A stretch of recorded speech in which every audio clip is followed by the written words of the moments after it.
If you can turn the head one way, that kind of dictates which angle the body can move at.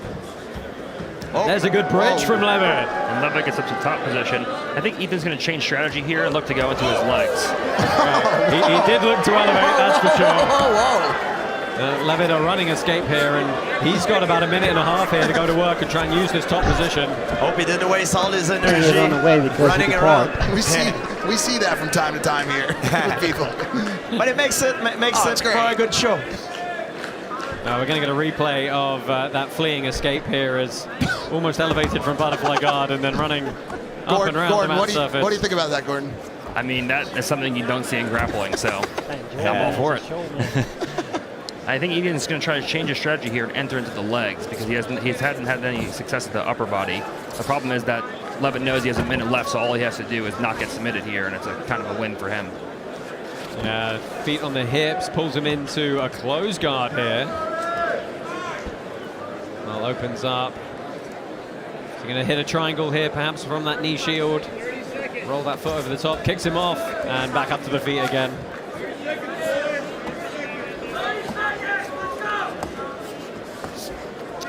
I think the best bet to score a takedown that I've seen so far, because all the takedown we've seen except this one, they were using the pit wall to kind of off balance their opponent. That was a good kind of shock to a body lock to force the takedown there. He's back into a mount position, but just not enough time left.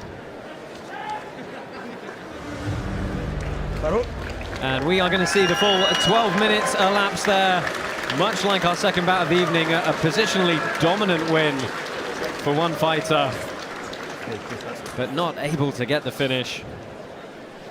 Yeah, that was a domination, 100%. There was some instance in the fight where we saw his opponent showcase some resistance, but it was a one-sided fight. Well, let's go ahead and get the official decision.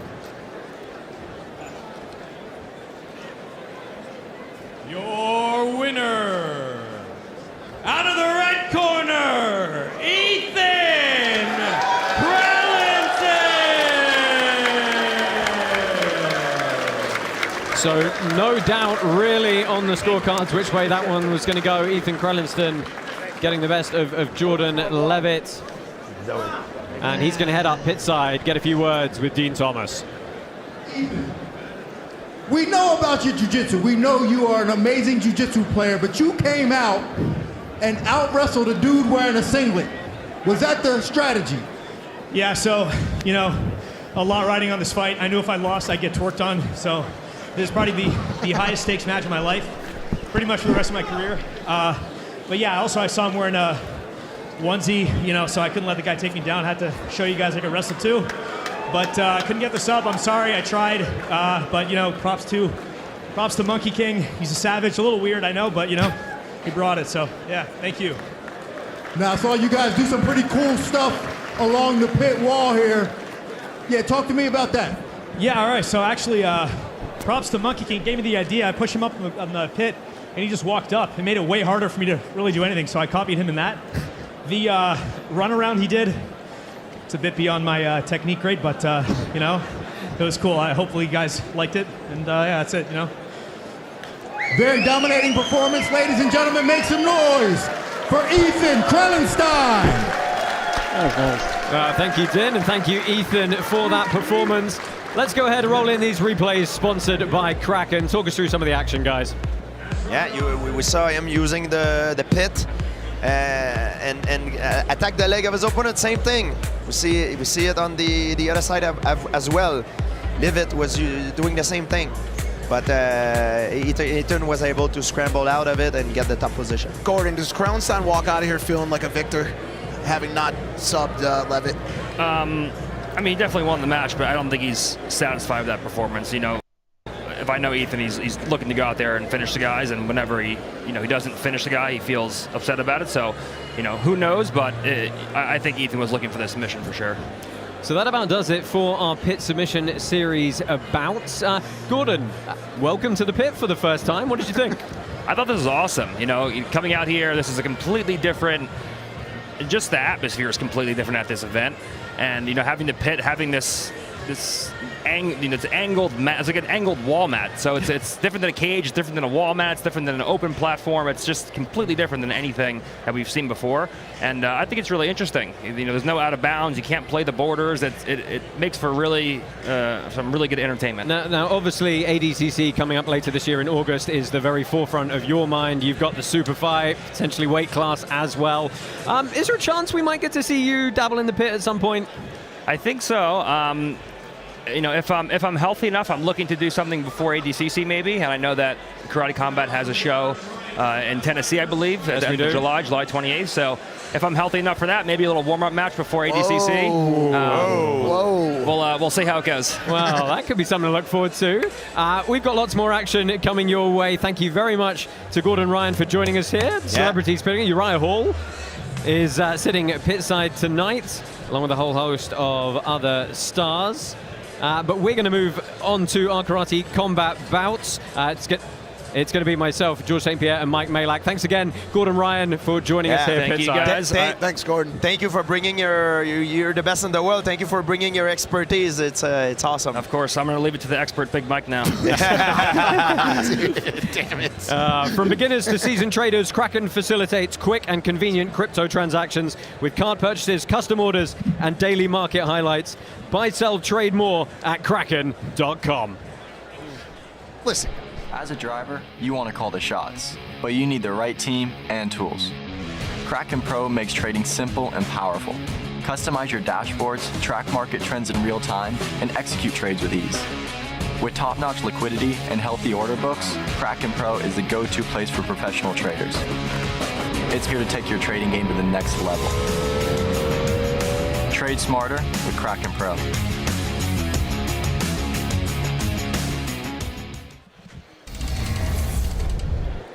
Welcome back to Karate Combat 46 inside Consensus 2024. That does it for our Pit Submission Series bouts. We've got our full Karate Combat fight card coming your way now. Let's take a look at the action that you can expect coming up next. So we've got 6 bouts on deck for you, 2 in the prelims. Vergara and Bazzi, we're going to kick off with the bantamweight fight shortly. That's a great one. Chelmia and Nunez, I still can't believe this is a prelim. Oh my God, that's so the excited fight for that. Oh, I'm yeah. so excited for that fight. It's the fight a lot of people are looking forward to. Look, we got to touch on Antivirus Jenkins later as well. Perez Morris, Madera. These are just ridiculous fights. And of course, middleweight championship belt on the line. Levine and Hadra Baez. And George Ross Levine, he's an absolute murderer inside that pit. Oh yeah, he's a very athletic fighter, and he's got an amazing fighting IQ. He's very dynamic and one of the crowd's favorite. Yeah, well, don't forget, you can join us on Up Only Gaming with our Karate Combat app. Karate Combat fans have cast their votes in the new Karate Combat Vote Live iOS app. 150 million Karate tokens are up for grabs. You can download the app now on iOS and Android and get free Karate tokens to help run the league and play at Karate Combat 47, June 28th in Universal Studios, Florida. Well, let's go ahead and check in once more with President Awesome to see what he thinks about these upcoming bouts. Thank you very much. Shout out to all the Pit Sub-Series athletes. I mean, they did an amazing job, and you're starting to see that the angle pit is amazing for grappling. We saw a crazy back take, and it was really, really unbelievable. I want to say, we want to give back to the jiu-jitsu community. That was a big mission of ours. And standing to my right over here, we got Mo Jossam and John Danaher. I want to say, Mo Jossam and John Danaher, jiu-jitsu would not be where it is if it wasn't for you two. Thank you very much for what you two have done to the sport. If you guys don't know, these guys are absolute icons. We're doing it right if I have these guys sitting and watching us, so thank you very much to these guys. For Karate Combat, we are next. Now listen up, we have a rule change. We're constantly trying to evolve the sport. We want to evolve the martial art of karate. If you guys don't know, karate was the biggest martial art. But we got a bunch of Mac Dojos out there ruining the name of karate. We're here to bring it back. We're here to make karate real again. So, we are introducing thigh kicks for the first time in Karate Combat. This was something that everybody wanted. All you token holders wanted this. We passed it. You will be seeing it here in the pit. Your next fight is a Karate Combat fight. Your main event, too, I don't want you guys to miss it. It is for the middleweight championship of the world with Ross Levine and Adrian Hadrabaj. So, Let's enjoy the show and watch the evolution of karate. Let's go.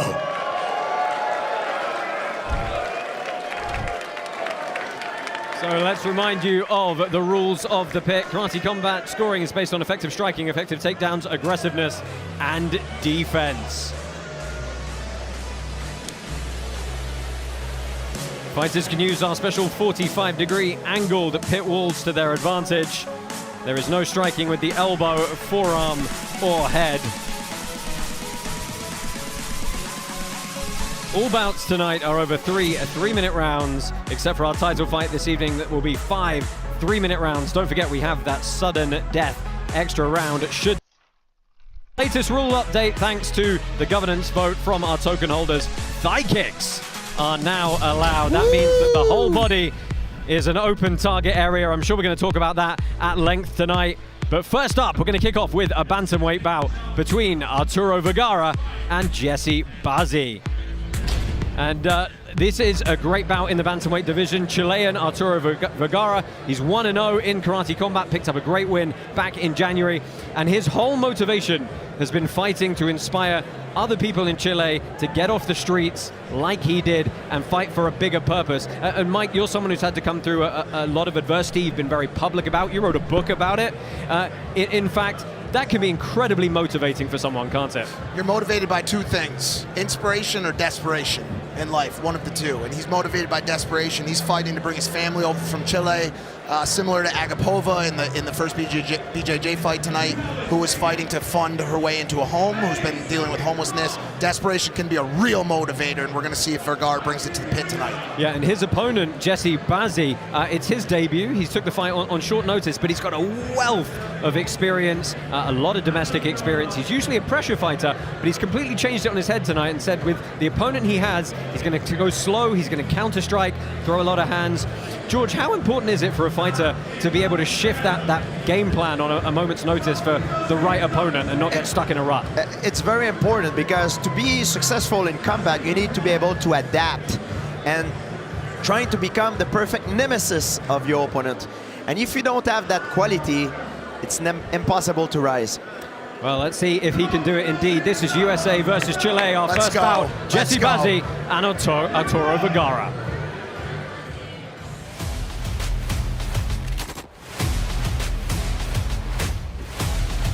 Next up, we have Arturo Vergara. He has become a hero in combat sports in Chile. He's the first ever Chilean fighter to fight in karate combat. My fighting style is my own style, Magago flow. He's saying it's coming out. When you hit the body, the head is coming. I wish you're ready for this, because if you don't train, you're really tough, bro. I'm Jesse Bazzi. I do kickboxing and boxing primarily. I really enjoy hitting people and I enjoy slipping shots. Both of us being aggressive, and I think somebody's gonna get finished because of that. I've seen your fights. I like how you push the pace. I'm excited to get in there with you, and I hope we both put on a great performance. And you know who's gonna be the winner. My hands up, always.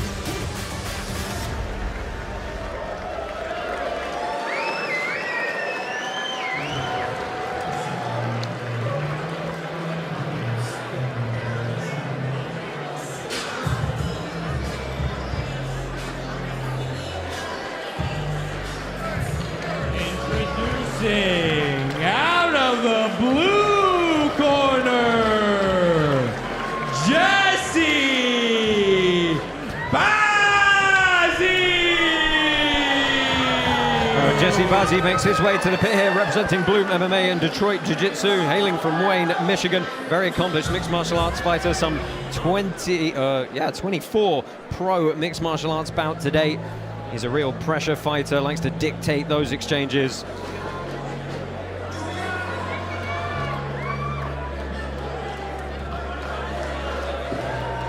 Introducing his opponent, out of the red corner, Arturo Vergara! We welcome Macaco Arturo Vergara. He's been training out of the Goat Shed in Miami, but he was originally born in Los Andes, Chile. He is a national Chilean kickboxing champion. We've seen him once before in karate combat back at Kickback 1 in January. Put on a great performance there, getting a TKO over Nathan Fort. And you can see very even as far as our token holders are concerned. 49% of them leading the way of the 32-year-old Jesse Bazzi. GSP, you excited? Oh yeah, that's gonna be a tough one. Vergara has been very open in saying he loves the big leg kicks. He said take their legs first, then their heart. So I'm sure he's going to be very happy with those changes we've made to the rules in opening up the kicks to the thighs. When you try to bring a tree down, you cut it at the base.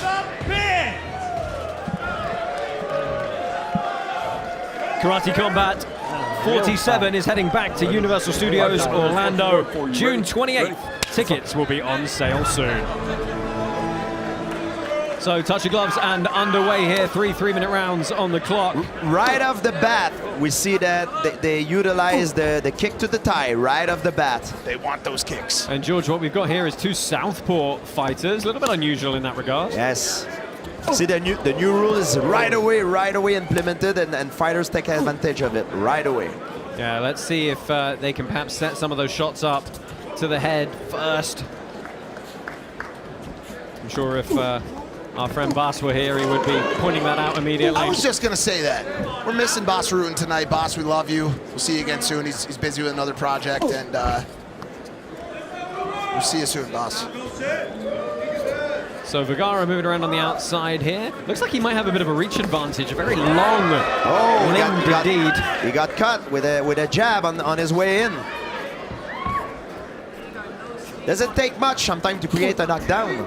No, Bazzi said he felt that Vergara was too eager to exchange, and exchanging indeed they are in the middle of the pit right now. And I like what I see from Vergara. He's switching stance, and he's moving well, very in and out. Oh, you just got a little replay in the picture-in-picture top right of your screen. What a combination that was to land the uppercut, left hook.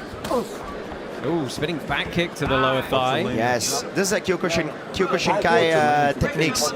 We used to see that a lot in K1 by Kyokushin fighters. Use the velocity of the kick. Oh, nice combo, GSP. The knee just missed. Yeah, and big jumping knee into a punch off the back, wrestling up against the pit wall here. Now, reminder, the fighters are not downed fighters until they hit the mat.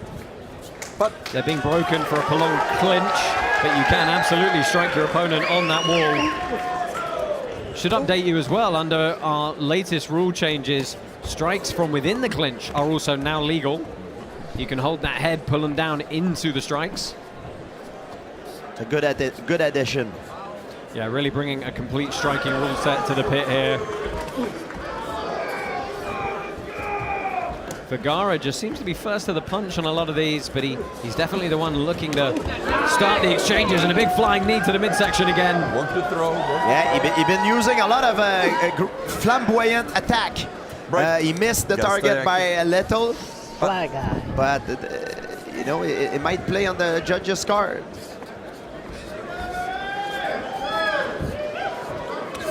Well, closing seconds of round number 1 here.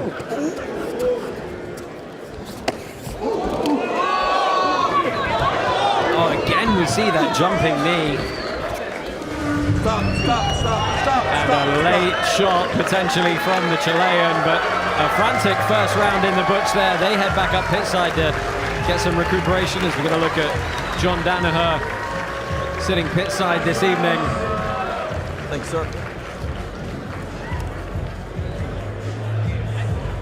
These replays are sponsored by Kraken. Let's go ahead and take a look at some of the action from that opening round. They both hit each other very hard in the beginning of the round, but then after, Vergara seems to take the advantage of the round. So GSP, was that an attempt at a knee there that he switched to a kick? I think he was timing his opponent with a kick, but then his opponent didn't back off as much as he thought. But you need to remember something, Mike.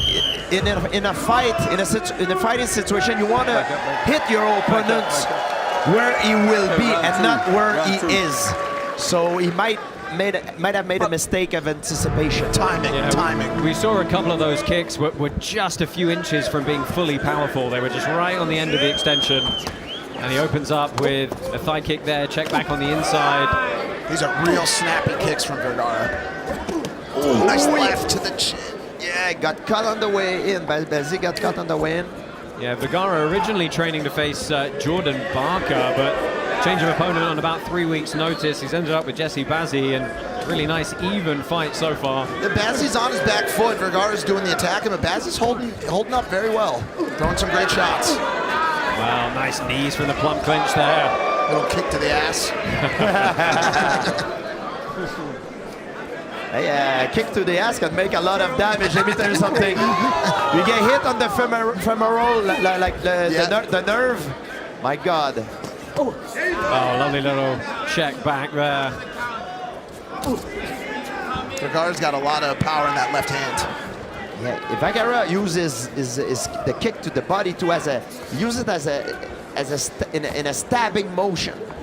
George, are you happy with how Vergara's mixing up all those target areas? Those kicks are finding the whole body here. Yeah, I like the way he moves. He switches stance. He's not static, and as you know, it's very hard to hit a target when the target is moving. And one thing is important in karate combat, because you don't guard the same way with the small gloves in karate combat that you will guard with the big gloves in boxing or kickboxing or Muay Thai, for instance. So it's even more important here in the pit to always constantly stay in movement, because otherwise, if you stay static, you become a target much easier. Vergara has landed a lot of good clean shots here. None of them have quite been able to put the American down as of yet, but the volume is very much coming from Vergara here. Especially with that left hand. Keeps landing that left. There's a right.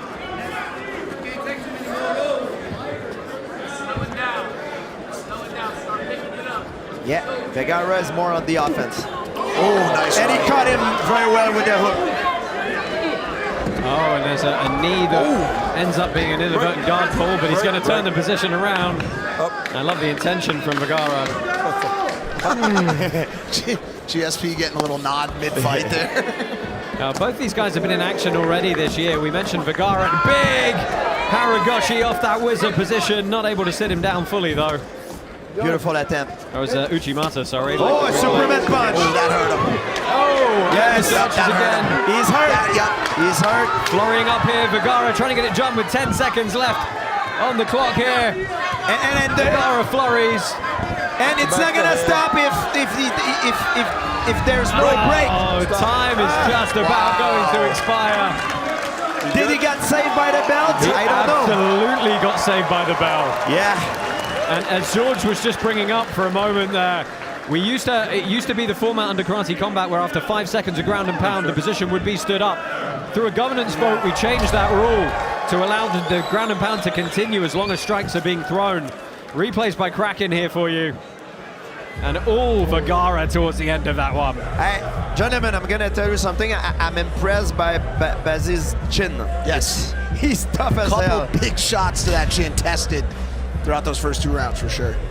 Yeah, Bazzi regrouping here. Actually doesn't look as though he's breathing that heavily. Yeah. Oh, he was hurt, though. He was hurt. And as Vergara, you got to be a little bit upset that you weren't able to get that done in that moment. You know, Vergara said to us pre-fight he wanted a flying knee or a one-punch walk-off KO. He's certainly trying his best here. He did came very close with the knee in the first round.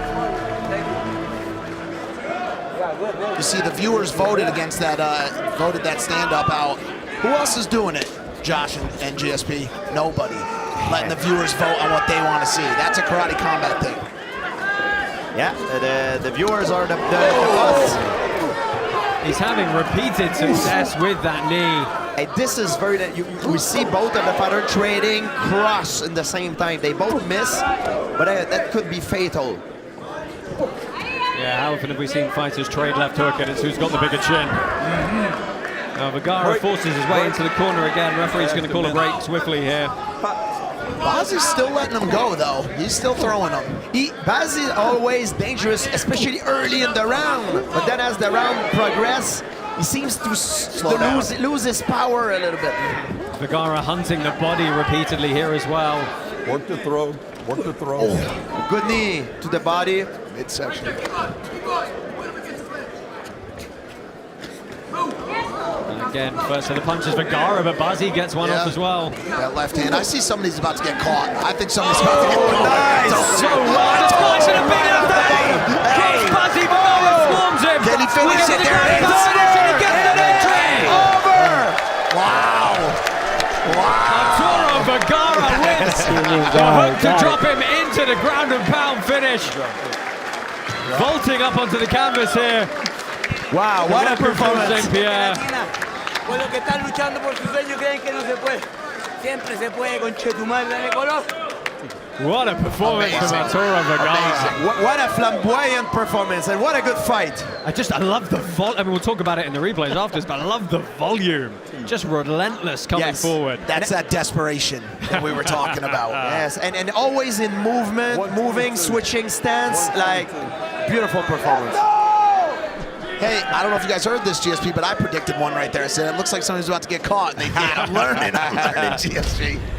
And we'll see how he set the table for that kick.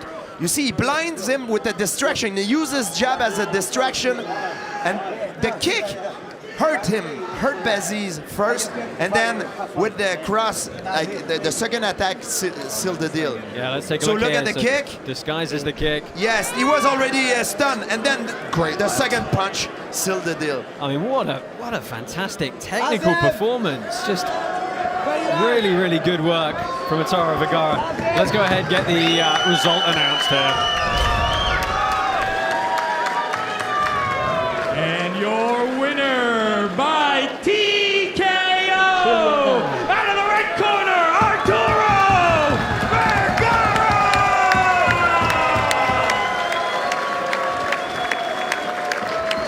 Hey, go this way. Doc.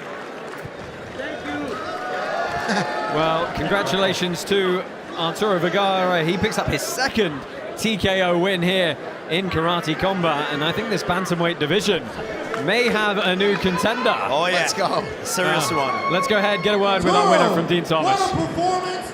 You were absolutely relentless from the first bell until the knockout. Was that the fight you were expecting? No, this motherfucker is tough. For real, I thought I was gonna get in different rounds. But it was amazing. This is a message for everyone in the weight class. I'm a fucking tank, you know what I'm saying? If you wanna fight with me, you're gonna be ready to fight 5 rounds or more. So get ready, because I'm coming for the title. Who do you want to fight? Call your shot right now. Yo, right now, Jordan Barker, where you at? I know you had a headbutt, but it's okay. See you in the next one, I'm ready. Nothing, thank you. Look, my coach is here, my mental performance coach, one of my best friends, Ryan Cruz, my girl, my wife, everything. Un saludo para toda mi gente de Chile, Latinoamérica! Make some noise, Arturo Vergara! My friends, fighting is, of course, contested with the human body, but it is also contested with the human spirit. And just as you can hear the life experience in the notes played by a Mississippi blues man, you could see in Vergara his passion and his desire to win in those punches and kicks. Thank you, Vergara, for a wonderful, wonderful performance. It was beautiful to watch. Well, thank you, Robin Black, for your pitside analysis. Let's take a look at your full flight replays sponsored by Kraken. George, talk us through this at a lot of volume. Yes, and we see Vergara like very mobile and switching, and you see how he disguised the kick with the jab as a distraction, and come back for a second attack with his cross, and that's really what sealed the deal. And I have to add, guys, it's very important. What a great stop by the referee. The referee's priority is the safety of the competitor, and that was a great job by the referee. Jumped in perfectly at the right time, and it was beautiful. Yeah, we just saw the fight stats there, overwhelmingly, of course, in the way of Arturo Vergara. But a good showing by Bazzi as well. I mean, it's worth noting. You know, what do you guys think about a continued showcasing of Bazzi? Yeah, I mean, look, he had some shots off himself, right? I mean, be happy to see him back in the pit, I'm sure. Vergara needed a chin to win that fight, because he could have got dropped in the beginning. He got caught with some serious punches in the beginning. Yeah, very tough fighters in the bantamweight division, as you may have gathered. Gas tanks for days as well. Stay with us here on Karate Combat. We welcome our new sponsor, SquidGrow. SquidGrow is an ecosystem of applications ranging from an NFT marketplace, DEX, perpetual exchange, liquidity locker, and privacy cross-chain aggregator. Check it out at squidgrow.com.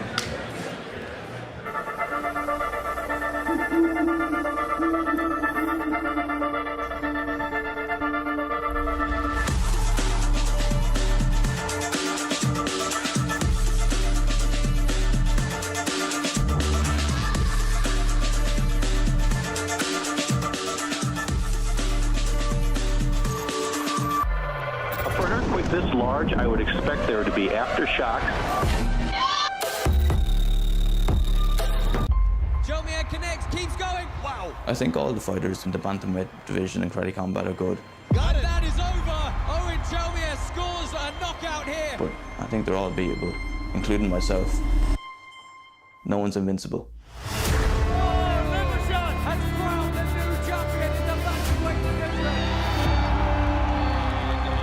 I'm not there to win on decision, and I'm there to knock him out. And if I get knocked out in the process, so be it. We go on. There's no secrets to my training. I train every single day. I don't believe in off days or rest days.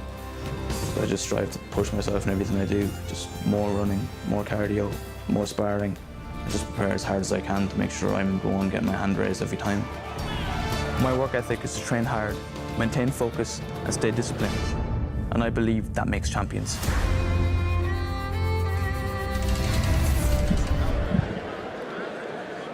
Well, founder of SquidGrow, Shibtoshi, sitting pitside here, enjoying all of the action from Consensus 2024 and Karate Combat 46. Next bout coming right your way. It is Owen Chelmia and Maximo Nunez. Come on, boys.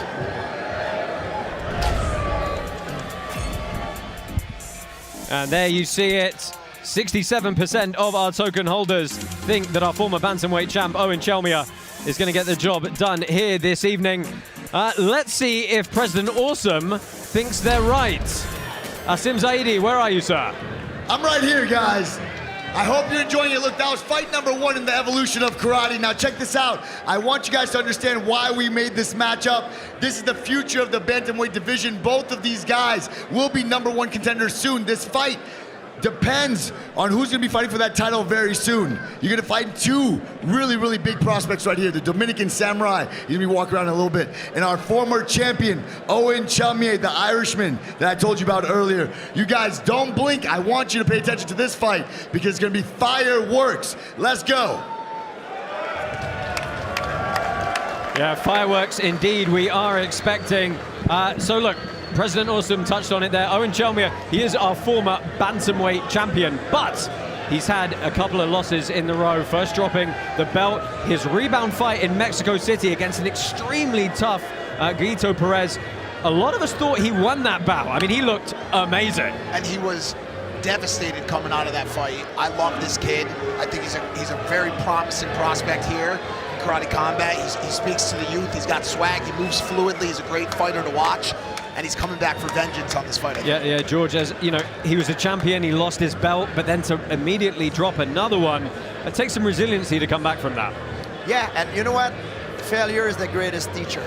2 things can happen. When you fail, when you lose, you can lose all your confidence, and confidence is very important for a fighter. But you can learn from it, improve, and get better.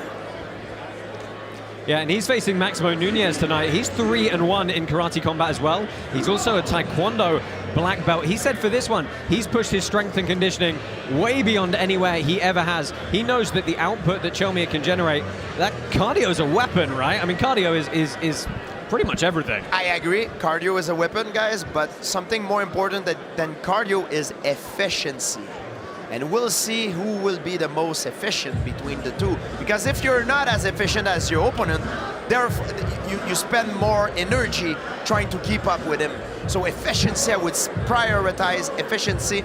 But of course, cardio and the physical ability is always the fundamental of everything. We have a saying in karate, if you're a black belt and you get tired, you become a white belt. Well, let's go and see how the cardio of these two bantamweights is going to fare up. This is Owen Chalmier and Maximo Nunez. A Dominican superstar, Maximo Nunez, is taking on former bantamweight champion Owen Chalmier. My name is Owen Chalmier. I'm the former bantamweight world karate champion. I'm on my way to getting back up there. Owen Chalmier took on Goyito Perez at elevation and went 5 rounds with one of the best fighters Karate Combat has ever had.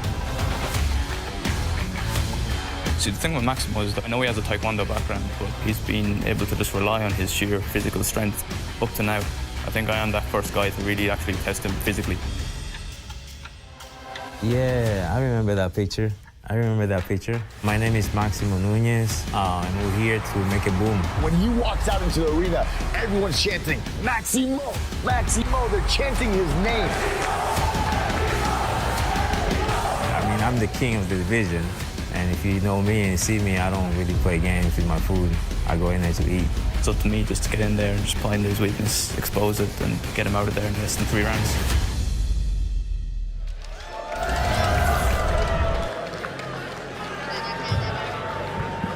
Here we go, boys.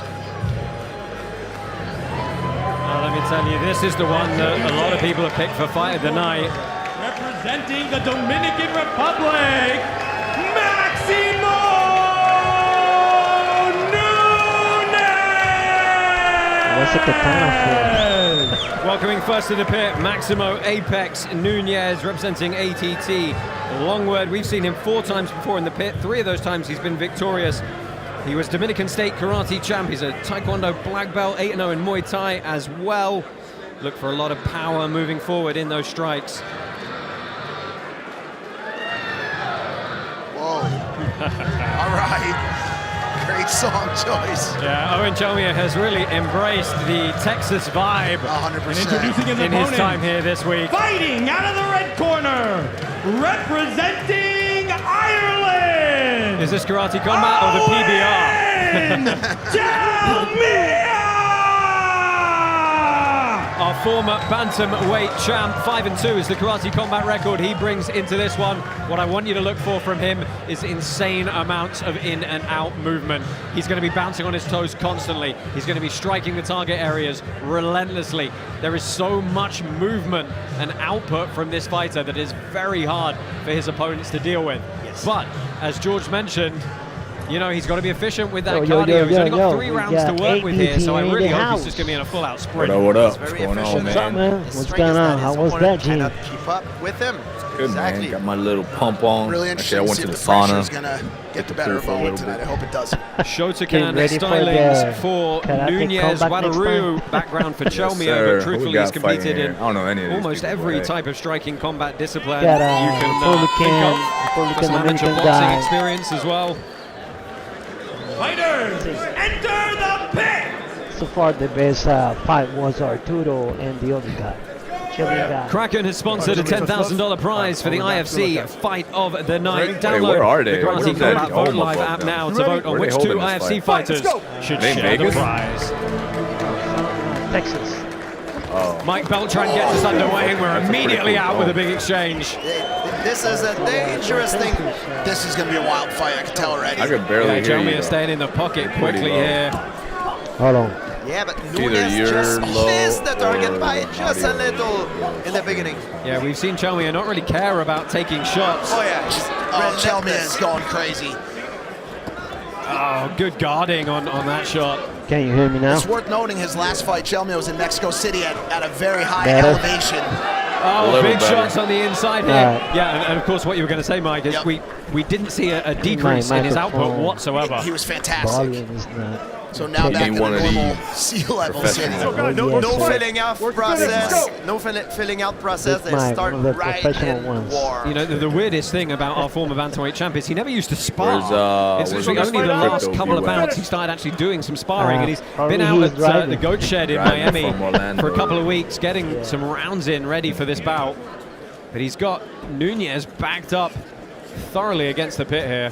Speaking of elevation, Austin is 489 feet above sea level, so it's basically in the water. And also, the first few matches, President Austin really put him up against a real serious opponent in Mexico City as well. He was up against a lot, so I think tonight he's going to be able to prove his point. Yeah, Chomia has never really backed down from a fight here. We saw him capture the belt all in one season after he fought as a qualifier. Then he just destroyed everyone he fought in the division, ended up taking the belt, and it was like a dream season for him. And I think we started to see something that we didn't see much from Chalmia. He's using his jab a lot more than he did in the past. You see, he uses jab as a good weapon now, as a power jab. Now he uses it as a decoy to get his crusted. He uses a lot more jab than we've seen in the past.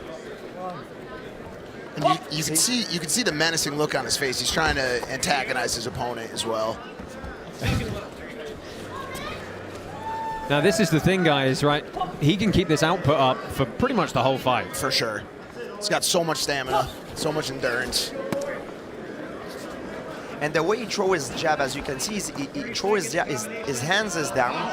So it's very effective for him because his jab is outside of his opponent's field of vision. And he's throwing it very fast. And when his opponent reacts, it's already too late because his jab is right in his face. Well, Nunez lands a good right there. Chalmia walks it off. Laps it off. He's got to be careful, though. We saw that Nunez tried to go for that lever shot. Now big shot from Junior in the dying seconds. Round number 1 gets the knockout. Yes! Knockout. Oh, wow. Yes! Yeah, he got a What a relentless flurry for the full 3 minutes. Let's go ahead and take a look back and let's listen in to the sound of this KO. He's okay.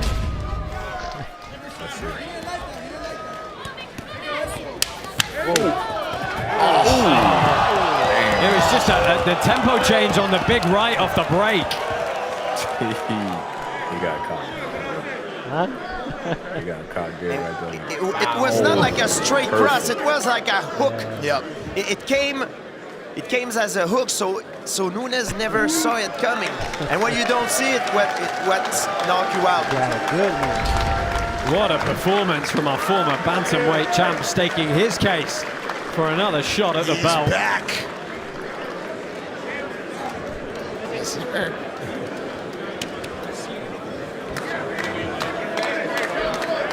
Well, Owen Chalmia very happy indeed. Commiserations to Maximo Nunez. He's back on the horse. Both of you guys, good job. Now let's go ahead, throw this one down into the pit, make this result official. And your winner by knockout out of the red corner, Owen Chalmia. Oh, this is at the His consensus girlfriend event. visibly emotional this over is a there, consensus probably event. happy as hell to have him back. We didn't even talk about the fact that his mother is his coach. Yep, both of them right there together, his mom and his girlfriend. Let's go ahead and get a word with our former bantamweight champ. He is pitside with Dean Thomas. Next time. Oh, and what a performance that was. You came out like a bat out of hell with a very boxing-heavy approach. Is that what you were looking forward to in this fight? Thank you very much, sir. Yeah, any means possible. Hands, feet, knees. I don't care, I'm getting him out of there. Now, you seem to have some sort of vengeance, as if you're looking to get your title back. Is that what this performance was about? That's just the Irish in me. That's the way we fight. I got Irish? We get them out of there, no matter how. I gotta ask you, I asked the last guy, Arturo, who is it that you want to fight inside the pit? Yeah, I don't give a fuck. Anybody, anytime, any place, anywhere. I don't give a fuck. Anybody. I want those guys that everyone's running from. He'll fight Zorro. These guys. I don't give a fuck. Anybody. There you have it. Ladies and gentlemen, make some noise for He'll Owen. fight kids. He'll fight women. women, everything.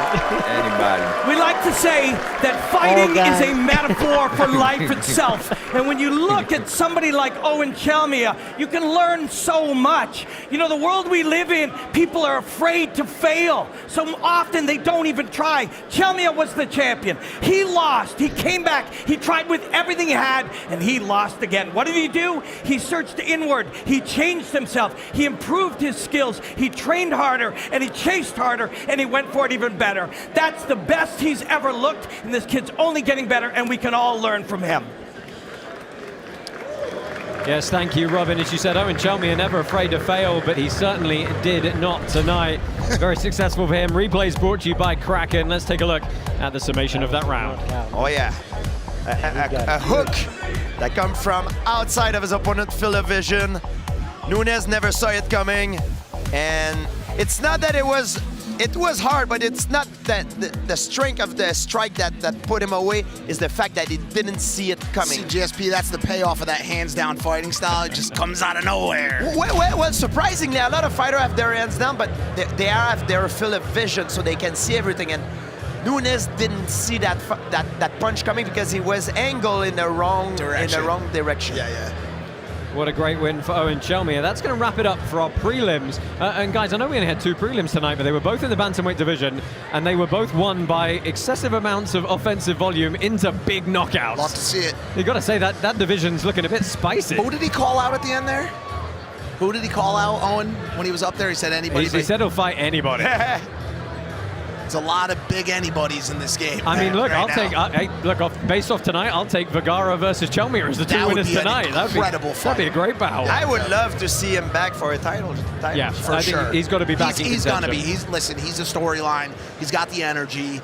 He's got the Irishman in him. He's fun to watch. He's going to be a part of the sport for sure. Yeah, and when he lost that fight, I remember he was doing well. It's just that he got caught in a liver kick, and he fell, and I fell for him. It was the elevation.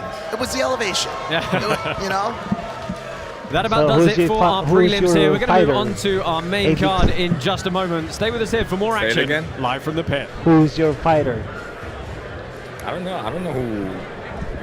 Oh shit, that's Grant Cardone's brother over there. Yeah, I don't know who's fighting, bro. I didn't even know this event was happening. To build a platform that gives our fans control. I don't follow any of these guys, bro, because like they're. Well, I mean, sometimes you get like some UFC guys or like some jiu-jitsu guys that recognize in this competition, but if they place their tokens on the fighter they think it's such a new they get more tokens. If tournament or division or league that a lot of newcomers. Pick a winning fighter and earn more tokens. Doing some bets through the app or not? Karate Combat app? I should have, man. I think I have some Karate Combat coins. I had downloaded the app last time when my buddy was fighting, when they did the creator fights. That's what I want to see again. I want to see some creator fights. Download the Karate Combat app and join the revolution with the Karate token. I think it calls a lot of attention to see one of the creators in there. My friends, yes, sir. Martial arts is, by definition, the art of combat. The term martial is derived from Mars, the Roman god of war. So tonight, we bring you this pit and the red planet itself right here in Austin, Texas. And tonight, we bring fire to the gods with Karate Combat 46. Are you ready? I said, are you fucking ready? It's time to party. Welcome to Mars. Welcome to Karate Combat 46. Keep Austin weird and enjoy the hostilities, my friends. Austin, Texas. The main event comes out of the middleweight division. I'm already the king. How's the weather right now in Austin, Texas? I think it's pretty hot, right? Undisputed champion. Gotta be. I mean, Adrian Hadjibetesh. Hot as fuck down here. Walking straight to the title, guys. Adrian Hadjibetesh had his debut at KC 38 against Sasha Palatnikov and scored a win. Honestly, it's like my biggest fight in my career. I think a lot of people counted him out in that fight, and my eyes were definitely on that from the beginning. Defending his belt for the second time, Ross Levine intends to continue dominating the middleweight division. I'm taking this whole place.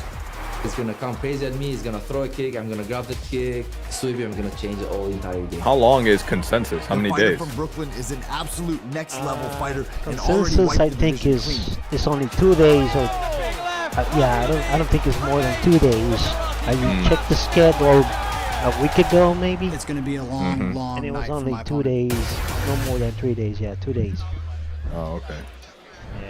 Bitbenders out there, right? No tacos out their there. votes in the new Karate Combat Vote Live app, and 150 million Karate tokens are up for grabs. You can download the app now on iOS and Android. I would imagine that he's out there now with the new LFG. He said he's going to be at all the events. June 28th in Universal Studios, Florida. There's a lot of people there, man, right now. Well, welcome back to Karate Combat 46. We're live from Austin, Texas, inside Consensus 2024. My name's Josh Palmer, joined, of course, by the legend that is George St. Pierre, Bucks is going to be out there. Author and restaurateur Mike Malak. It's going to be We're awkward having a to great follow the whole evening. We've had some gallop because fantastic Classy's out grappling. there We've had a too. couple of banging prelims, and we're now on to our 4 main card Karate Combat bouts. How was I would that like to just see the Classy prelims? and Karate Combat. Those were 2 incredible fights. And hopefully that's a trajectory that this night stays on. For the people who just joined us, you need to go back and watch the prelims. Yeah, the party vibe is really hotting up here inside the venue. Lots more action coming your way. We're going to kick off with Marcus Perez taking on Devin Morris. Oh, wait, what? Okay. Hey there, Josh. How you doing, brother? Yo, Bass, where are you, man? We miss you. I know, but you know what? I'm shooting a movie and I couldn't say no because it's with a guy that, well, if you don't know him, you've been living under a rock. Oh, it's a dad joke. I know it's a dad joke, but look at who we got here. But we're all proud dads. That's what we are. Look at What's these up, Big guys. Mike, GSP? Oh, Yeah. GSP, how you guys doing? Mike, everybody's doing great. Hey, listen, guys, we're gonna watch the show. I know it's live. We can't be there because the next day we gotta shoot, so we can't unfortunately make it. But I wish everybody there in the audience, right? Yes. Wish everybody a very happy karate fight. A happy karate fight. Karate Combat, all the brothers. Best of luck. No You guys idea. kick ass. And Pretty as I sure was they're telling not gonna Brother say it. Boz, if you guys Fast are and ready Furious for 13. 6'4", 280 Oh, pounds yeah, to come something in like that. and get my ass kicked, I think 13 is short, maybe 20. Godspeed, Bas Rutten and The Rock. Wow. That's pretty Bas cool. Hey, what a week for Karate Combat. Wow. Joe Rogan, conversation I about haven't seen BJJ any with Craig people Jones, from Karate Combat Gala show. Now in this, the what a week. audience. Oh yeah. Well, we look forward to having Bas back. said with you've the seen pit people from side. Gala in the Yes, audience? Bass. Love to No, get I The haven't Rock in seen here. no one. Look, let's go ahead and Yes. talk the first bout on our main card this evening. Marcus Perez taking on Devin Morris. I mean, if the George Bender Marcus is Perez, there, he's had we're not gonna 7 miss fights in the him. UFC. Very well rounded. He's actually coming off a pure boxing win With the back hoodie. in April. With the hoodie, with Took the this big fight on ass very Gala short logo notice, on actually it. last Yeah. Saturday. But he said, I always stay in shape for these opportunities. It's kind of a special fighter when you know that you need to jump at those opportunities. He's very well-rounded. He fights all the time on short notice, which could be a good thing because it teaches you how to be very opportunistic. But you improve in training, so it take away your ability to do some fine-tuning in the gym. But it's a good thing in terms of experience. Is there more or less pressure on someone taking the fight short notice, in your opinion? It could be less pressure, but you're less prepared as well. So, and your opponent is also less prepared. But if you're not in shape, you're it's in a trouble. bad thing to do. But he claims that he's always in shape. So that's why he's here tonight. And his in opponent shape, tonight, brother, they're Devin gonna Morris, really beat you interesting down. story. He's had 5 years off due to a pretty serious leg injury, but he has a couple of very, very fast finishes on his record. We expect a fast start. Mike, you were standing closer than me at the weigh-ins yesterday. It was evil, it was long, there was no love lost. Hey, I mean, those are the ways. Have you the been best in way to start a consensus fight before? Is to have guys like get in each other's No, head like I've that. never been. That's what you want to see. That's the storyline you want to see, and it's a great way to preview for the fight tonight. Yeah, very much looking forward to this one. the Expect some only extreme crypto violence. conference I've Marcus ever really Perez been to taking was, on Devin Morris. Decentral Con. That's where I met Crypto V. Planning to go to BCOM. My name is VCon. That will be interesting. When is that one happening? Be fast. I want to put him out real I quick. think it's real on easy, surgical. September? manipulating No. top to bottom using feints, Let me kicks, check that one punches. out. Where is it? Also in Texas, or somewhere else? Hey Marcus, No, I'll see you in there. different city. Be prepared. Chin check, boy. My check name it is Depends, out. man. Because like I don't like to travel for conferences unless it's like in a place I'm that I want once to go to the for most some reason. complete fighter because I fight everything. I always go for knockout first round. First round KO, definitely. If you guys have the belt on my way, I want that. Stay ready because I'm the most dangerous fighter that you fight in your life, so stay ready. I think the other day Lava was sharing that to me. Beacon Conference. Oh, he's going. He asked me if we can go, but I don't know. I haven't taken the decision yet. He wants us to go. August 9th. Let's see. August 9th. August 9th. Welcoming first to the pit, Devon Bam, the Jungle Los King Angeles. Morris. Currently training at Syndicate MMA in Las It's Vegas. across Mixed the record of goddamn 5-5 pro mixed continent. martial arts, making his KC There's a few hours on debut the plane. tonight. Yeah. Wonder how much it is. Let's see. I think 100. They're selling it on OpenSea. Fighting out of the red corner. Yeah, you actually have to buy the NFT, and that's your ticket. They're not bad. There's one here for $92. Well, the imposing 6'1" figure of Marcus Maluco Perez makes his way to the pit. Also his karate combat debut tonight, 14-6 pro mixed martial arts record, a lot of experience in UFC as well, including a former match with the current middleweight champ, Dricus du Plessis, back in October. Completely even 32. on the wagers right now. 50% of people in our up-only gaming platform believe that Devon Morris is going to get the win. The other 50% squarely in the red corner with this man, Marcus Perez. Kind of looks like Jorge Masvidal. You know, it's interesting. He said that he needs to get, not necessarily needs to get hit, but he needs to face someone who wants to get stuck in. He needs to taste blood to really get into the fight. Your referee for this bout is Mark Goddard. Step into My Prize, a multiplayer crypto and social casino that lets you battle your friends and play alongside your favorite streamers for the first time. Betting just got better. Join the action at myprize.com/invite/KCombat. Subject to My Prize terms and conditions and applicable regulations. GSP, imagine he just comes in with the flying knee right now and just knocks out the first second of the fight. The Asker knee. You know what? They're both very big men. And they both claim they're gonna knock their opponent out in the first round, so we'll see. Well, Devon Morris, I think, has one of, if not the fastest knockout in the history of combat sports in Thailand. Oh, it's yeah, and he also actually has a submission win in like 50 seconds as well. I don't know how you armbar someone in 50 seconds at the start of a bout, but he did it. Little check kick on the inside from Perez. Very stoic here. We've got a classic orthodox versus southpaw matchup. Perez, that right hand forward. And George, we always talk about when you're fighting orthodox versus southpaw, trying to win that foot position on the outside, get the right angle. Very important to have the advantage. Exactly. During an exchange, you want your foot to be outside. It gives you an advantage. And one thing that is interesting. Oh, now we see that Perez still go for the calf kick when he's in an open stance. You know, like by hitting the shin of his opponent, he can cause damage to himself as well. Yeah, this is a very interesting battle of postures between these two. Morris keeping an extremely high upright guard. A little bit more traditional karate stylings for Perez. And Morris swarms him here into the body lock. Onto the wall. Oh, gets reversed though, and it's Perez with the top position. Climbs to mount. I'm afraid that's not allowed there. Hey, I don't know if you guys noticed me trying to start that BJJ beef before Gordon. You know, come on. I may have. Listen, I'm here to stir the pot, dude, okay? I got no combat sports experience. I've never been in the pit. You guys have both rolled, you fought. But, you know, I'm going to start some shit. I'm here to start shit. Well, you did the right thing. You asked a question that people want to know the answer. And I dodged it perfectly. Don't do that. Don't do that. So Bam Morris forward here again, very upright, trying to back Perez up against this cage wall. Final 40 seconds of round number 1 here.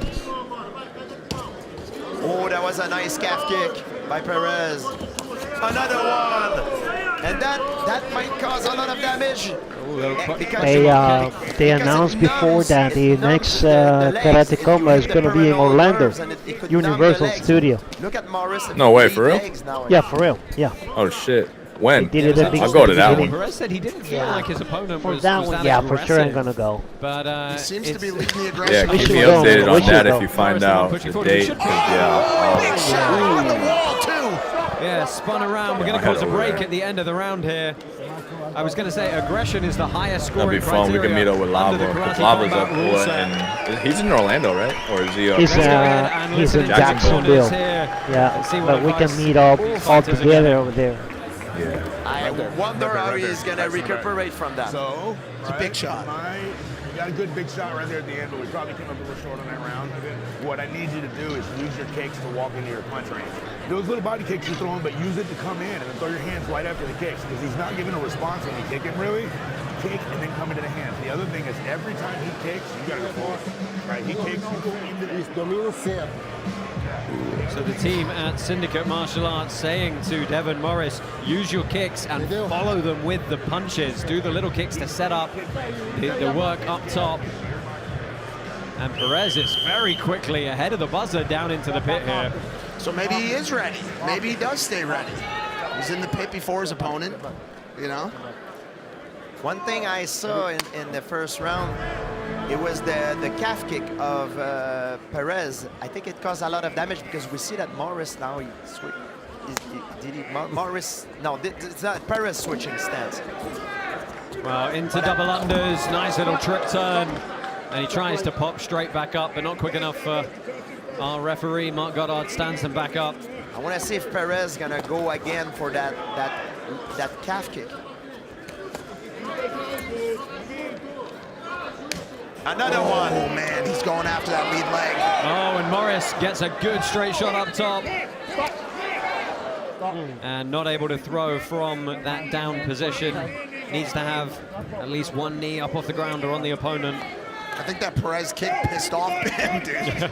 He wasn't happy about that. It seems to me that Morris seems to have the edge with his hands, but Perez caused a lot of damage with his calf kick. He's throwing kicks low, high, off the wall. We want to see it. Yeah, jumping knee from the plum clinch off the wall. Oh,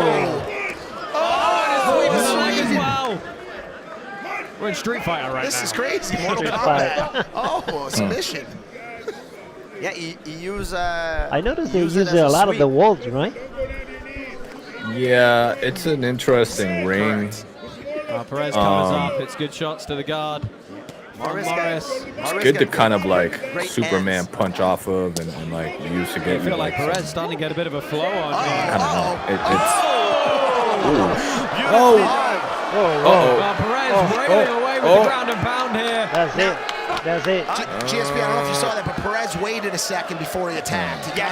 He kind of wanted to breathe in the fact that he had just done that instead of just getting right on the attack. And it's great that he did it because he took his time, because what is the most important is the timing, and he probably felt that he didn't get the right timing and he waited for it, and it was perfectly done. Short little shots on the inside for Perez. He's staying in there, kicking the leg out Nothing. again. Beautiful chains here. Dude, these guys want reels. They want to do something crazy to win this fight. Now the highlight of this fight's going to be amazing. I hope they get the wall involved. And Morris got the edge in the boxing department with his hands. Perez caused a lot of damage with the leg kick. Well, Morris again marching him down, and that was a good shot from Perez this time. Nice right. I love that little kick across the open leg. Perez has got to stay with those kicks. They've been doing damage.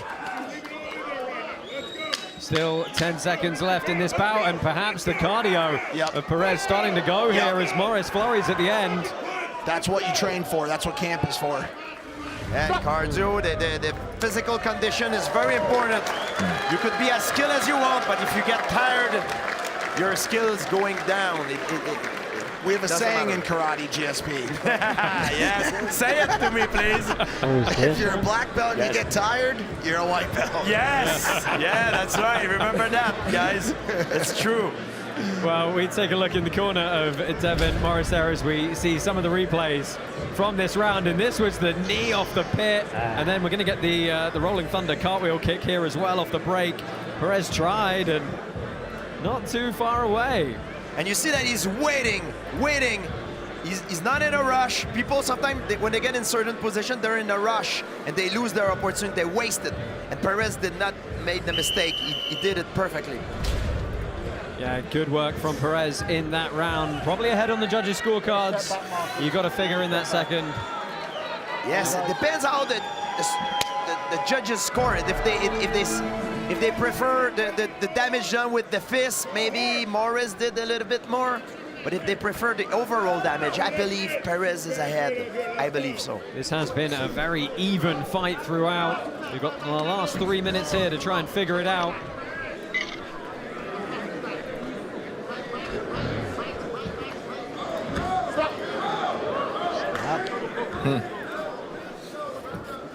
Man, I love karate combat, dude. This is my favorite day. This is my favorite day of the month, dude. Considering what you do half the time, Mike, that's pretty I get pretty to do high some praise. cool stuff. I get to do some cool stuff, but I love coming here, man. Perez works his way on the inside again, Man, tied up and slowed down by Morris, and a nice little knee over the top. Yeah, That Perez kind of got Thai this. style knee where it comes up the side Maurice and then is folds done. inward. And he's using his environment With that very energy. well. He's using the pit to his advantage. No stamina. And if I'm Morris, I think he needs to go back to his good boxing and throw with his hands. Hey, something Perez has to think about is this could go to a round 4. Is he ready? And I've got to say, it has been that kind of even fight. Yeah, for those of you new to Karate Combat, we do have a sudden death overtime rule. We can't have split decisions, and we can't have draws. So if either of those occur, we go to a sudden death round in which the entirety of the rest of the fight does not matter. See, no one else is doing that, dude. Who else is doing that? Nobody. I mean, we've had some real clutch moments in some major fights go down to a final 3 minutes. Yeah, Karate Comeback is truly the evolution of martial art. Stand up, stand up. Let's go. Well, Mark Goddard brings him back to the feet. Final minute of this fight is fast approaching. And especially now at this stage of the fight, guys, cardio and the physical condition and efficiency counts for a lot. Yep. Because now both guys' gas tank is pretty much almost empty, and now it's who wants it more. And this is the other thing. It's not like we've had stagnant periods at all. They've been on the offense the whole time. Oh yeah, they both had their moment, and now Perez is getting a good option for the victory now. Yeah, And starting to perhaps pull away a little bit here. He's become the aggressor too in a lot of ways. I mean, he's seen the aggression kind of switch from round 1 and That's it. He's done. Whoa, man. Great work from Perez at the end of the round here. There's 14 seconds left. They're going to stand him back up. Will he survive? Yeah. Because now Straight on the face. it's all Perez now. You are knocked down against that pit wall until your butt hits the floor, and Morris took some damage in the closing seconds there. we'll see if that goes to 4. We'll see. Well, it could be close. Oh, they would have called it there, bro. A frantic 9 minutes in the books here. They're going to head up and recuperate, and our judges are going to tabulate the scores pit side. We could have another 3 minutes on the clock. See it right Do here, you guys ones, right? feel that one guy had the better think so, bro. overall? Like, And I don't gotta see admit, how on they some of the would action going on. I wasn't thinking about it from a scoring Going to perspective. sudden death. That's got to be Perez, right? I think so. I would say Perez, but Morris has his moment too. He had some very good punches thrown, but I feel that Perez is the one that caused the most damage. Perez. Even though Morris has some very strong moments. What a sequence this was. The On the spinning wall. back kick, and then And one thing that could help Perez too to the judges, with the judges, is that he's more flamboyant. Going to decision. well, we do have a verdict rendered by the commission pit side. Guys, come in. Let's go ahead and see who's going to get their hand raised. Nice shot. Good fight. Looks like it. And your winner, in the red corner, by unanimous decision, Marcus Perez! He said he's always ready. Yeah, Marcus Perez gets the victory there. What a fun fight. What a good fight. I think fun is a really good way to describe it. You know, it was a bit of everything. We got some dynamism. We got some acrobatic sweeps. Yes. Some good volume. We had some back and forth. Action on the wall. Everything you want, really. Let's go ahead and get a word with Dean Thomas. He's pitside with Marcus Perez. Marcus, what a fight that was. Very entertaining. You predicted a first round knockout. What was it about him that kept him in this fight? Two things. First, I got this fight on Saturday. And I work out days and wake up 4 a.m. And I come back to my house to sleep and pay my fucking bills. And I come here to show this fucking show for you guys. Okay? Can't believe you say that. My back, pay my bills. My back is fucked up. And I didn't train it the last week. So that is not me. I just come to take my paycheck and come back for the fucking middleweight belt. Ladies and gentlemen, make some noise for Marcus Perez. That is one of the best post-fight interview I've ever heard. I work my ass all day long. A fight like that, I will tell you. I work construction. Pit side, but I'll tell you what was happening in the back.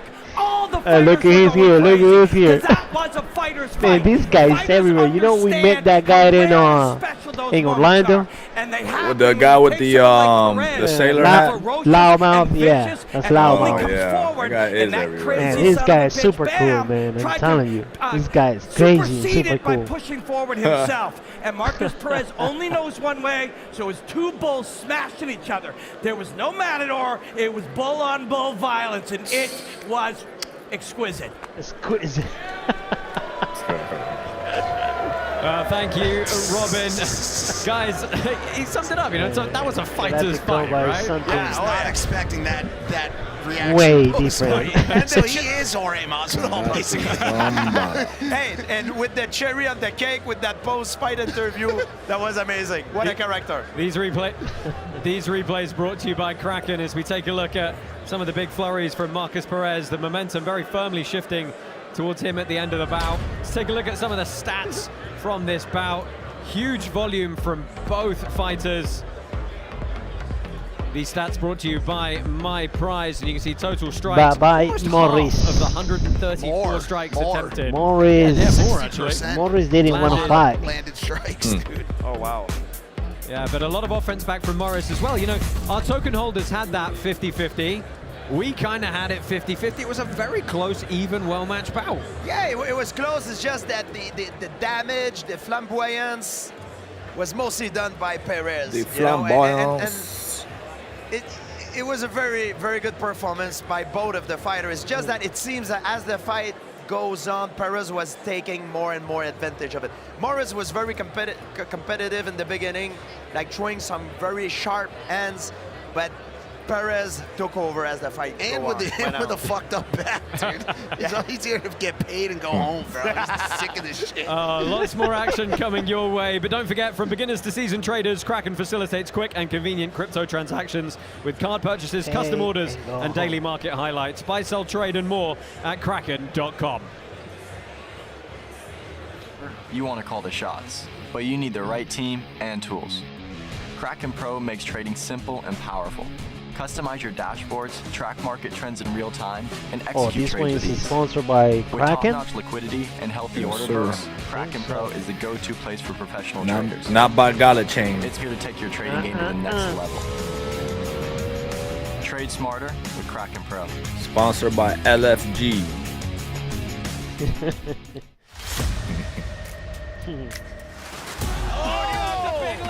Ross Levine is a special combat artist. My history with karate combat's been kind of wild. During COVID, they flew me right away over to Budapest, and I had a fight against big, tall Russian guy, southpaw, kind of funky, and I was able to fight to a good decision. Then right away, I get thrusted into a title contender fight with Igor de Castañeda, and I go in there and put him away and earn a title shot. We saw Ross disassemble his opponent. Shortly after that, we get right into a title fight against the best grappler in the division and fought a 5-round decision. Middleweight champion of the world! I get a rematch with Igor de Castañeda again, put him away again. Big left, Ross Levine remains the Karate Combat middleweight champion. Man, and here we are just moving up in weight, getting my first UFC head. I've always wanted to challenge myself, and I thought it was a great opportunity. Sam Alvey was easily 35 to 40 pounds heavier than me in the pit, and I went 6 rounds with him. Losing is part of the game. You do it long enough, it's going to happen. We always say you never get out of life undefeated.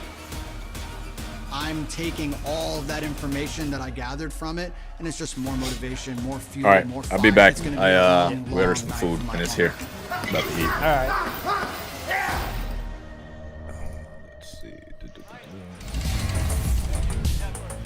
Let's see who's fighting Lots of next. action jetting around here inside Consensus 2024. Guys, I'm afraid that if there's a breach in the structure, we're doomed. Hey, look, we can just jump in this DeLorean and head off. From what I understand, if my calculations are correct, we get this thing up to 88 miles an hour, some strange shit is going to happen. Yeah, get into a DeLorean and ride the future. New vehicle reservations will be opening up on DeLorean Online Web3 Marketplace later this year. Hashtag when DeLorean. All-American Clash up next. Charles Ontiveros taking on Brandon Jenkins. Let's start first. Charles Ontiveros, he's a former UFC fighter. He's got a lot of experience, high-level black belt degrees in Taekwondo and Kempo as well. Has a phenomenal axe kick that he's managed to hit in almost every fight he's ever had. But he's had a 2-year layoff, George. He has 2 years, but it doesn't matter. It depends what he did during those 2 years. If he stay in shape, if he stay busy, he was in a gym, that doesn't matter. He's gonna come back and be perhaps fresh, and he's gonna throw that axe kick, you know? We've seen it throw all the time. Yeah, he did say he's had a fantastic camp. He's loved focusing solely on striking arts again. But he's facing Brandon Jenkins, and he had a huge debut KO over Gorhan Slavetsky back in our Las Vegas show in December. He's also coming off a recent win in bare knuckle MMA. Over 72 combined bouts in all forms of professional contests. Mike, he has fun with it, doesn't he? He has a ton of fun with it. He's a character, as GSP would say. He's a character. Oh yeah, a character. A caractère. A character. But the question is... Un personnage. There it is. Yeah, that's a personnage, character. We've seen a lot of people tonight come back into the pit coming off of losses. What about somebody coming in with the confidence of a couple wins? Does it start to get into his head? Does he get foolish? Does he make mistakes? Let's see tonight. Yeah, let's see indeed. Let's go ahead, get this one rolling. This is Charles Ontiveros and Brandon Jenkins. Two really eccentric fighters in Charles Ontiveros versus Brandon Jenkins.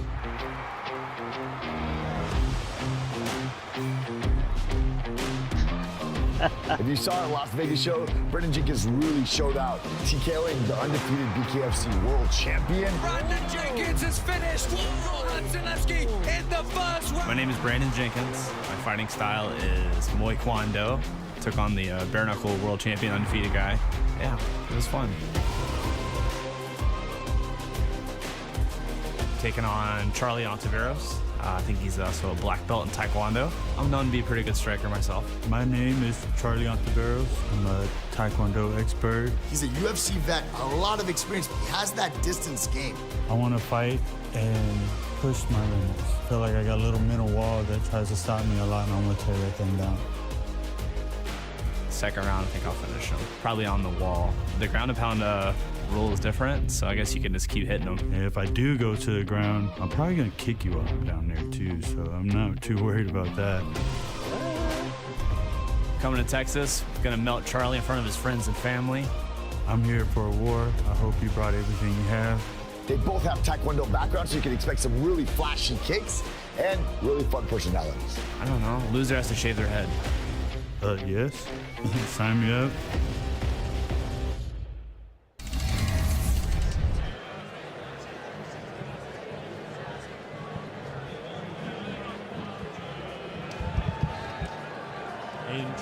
Introducing out of the blue corner, Brandon Jenkins! We welcome back Brandon Jenkins. Big 16-10 pro MMA record. Couple of bouts in the UFC. Most importantly, a 90% finish rate. Oh, yeah. This guy is an absolute savage when he gets deep into the later stages of the fight and looking to get that kill shot. One of the crowd's favorite and his opponent. a character as well. Red corner, Charles Ontivera!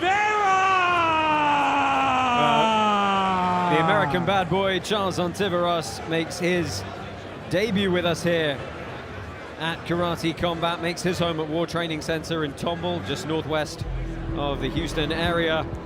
And Brandon Jenkins, very slight, which I'm a little bit surprised about, slight favorite with our token holders coming in at 56%. Look for him to survive the first few minutes. He said it himself, I'm going to take him into the later stages and then really go to work. Charles Ontiveros, very long, very lean, started Taekwondo at 6 years old, so look for some flashy kicks, a lot of range, a lot of distance, and trying to stay a little bit away from the dirty boxing of Brandon Jenkins. Polar opposite demeanors on these Fighters, guys. enter the pit! Karate Combat is brought to you by 9 Round, the world's best kickboxing fitness studio. 9 Round offers high-intensity kickboxing-inspired workouts that will have you feeling like a champion. Visit 9round.com to claim your free introductory workout. Guys, this is a very interesting clash of style. Very interesting. Oh, there's the axe kick he asked for straight away. Ontiveros is coming right out. Right out. Yeah, Jenkins said he expected 3 minutes of fury from Ontiveros at the start here, but this is brutal at range. Well, the question is if he doesn't get the finish, will he be able to keep that pace? Because throwing kicks like this, it's not an economical ways of fighting. No, but look at this, taking the legs out twice. The thing is Jenkins, as we know, can take a beating. Yeah, he's having to now again, third axe kick. You know the problem is, I think Jenkins is not moving enough. He's staying on the same spot, so he become an easy target. But I think it's part of his plan. I think it's part of his plan. George, I think we pretty quickly answered what has Ontiveros been doing with his 2-year layoff. Yeah. Blimey. Look at his back. Big shots, mixing up the strikes now as well, abandoning the kicks for a moment. He's definitely going to go back to them though. Really landing the jab. What is Jenkins going to do here? This is about as one-sided as you can get for the opening minute and a half of a round. But ironically, Jenkins still controlling the territory, moving forward the whole time, just taking heavy abuse in this first round, dude.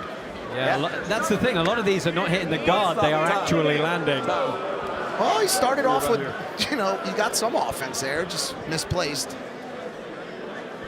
Well, an errant low blow puts a stop to the onslaught for a few moments. He's going to get up to 5 minutes to recover here. I think that's going to favor him because he's going to be able to relax and go back to the full power kick after. It's a big fight for Jenkins. Let's take a look at the replay there, and it was just an errant low blow from that attempted thigh kick.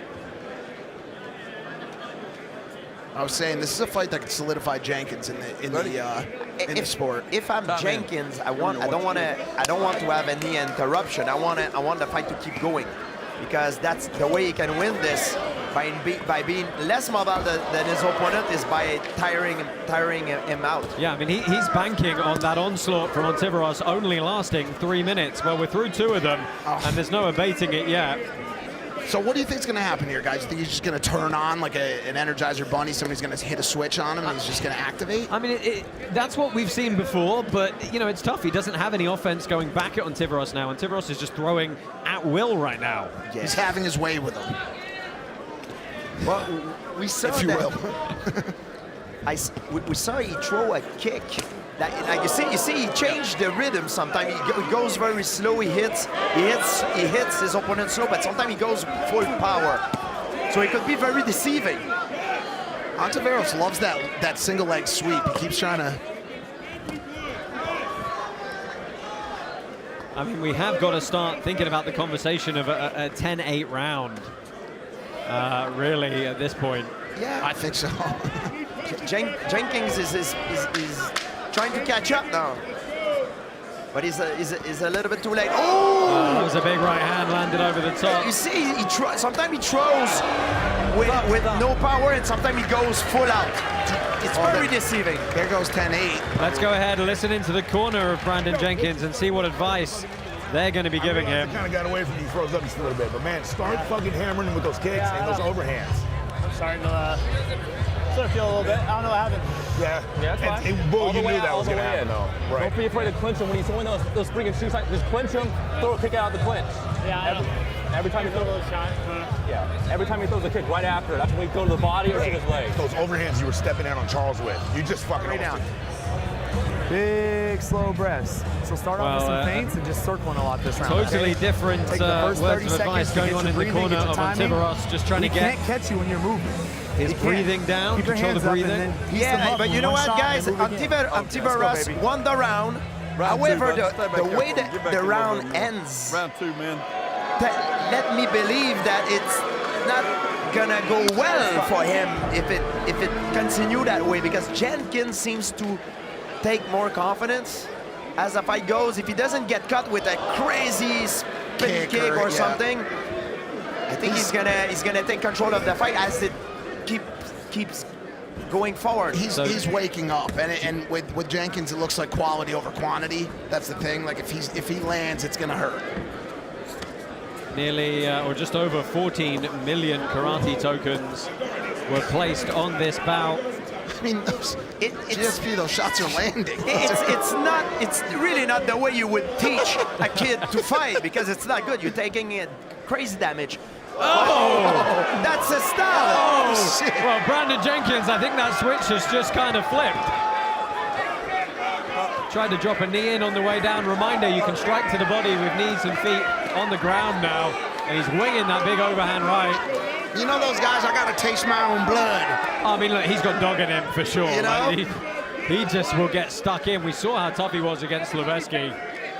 And he was kind of pissed off that everybody doubted him as well. Now Jenkins is still coming forward. But he's taking heavy shots. But they don't seem to do a lot of damage. Well, that rocked Ontiveros, who's a little bit wobbly now. Tries to dictate the clinch, bit of dirty boxing. You know why he's able to take so many shots, Jenkins? Because he's got a good field of vision. He's challenging him. That is a win for Brandon Jenkins. What? What a come behind. Oh, jeez, dude.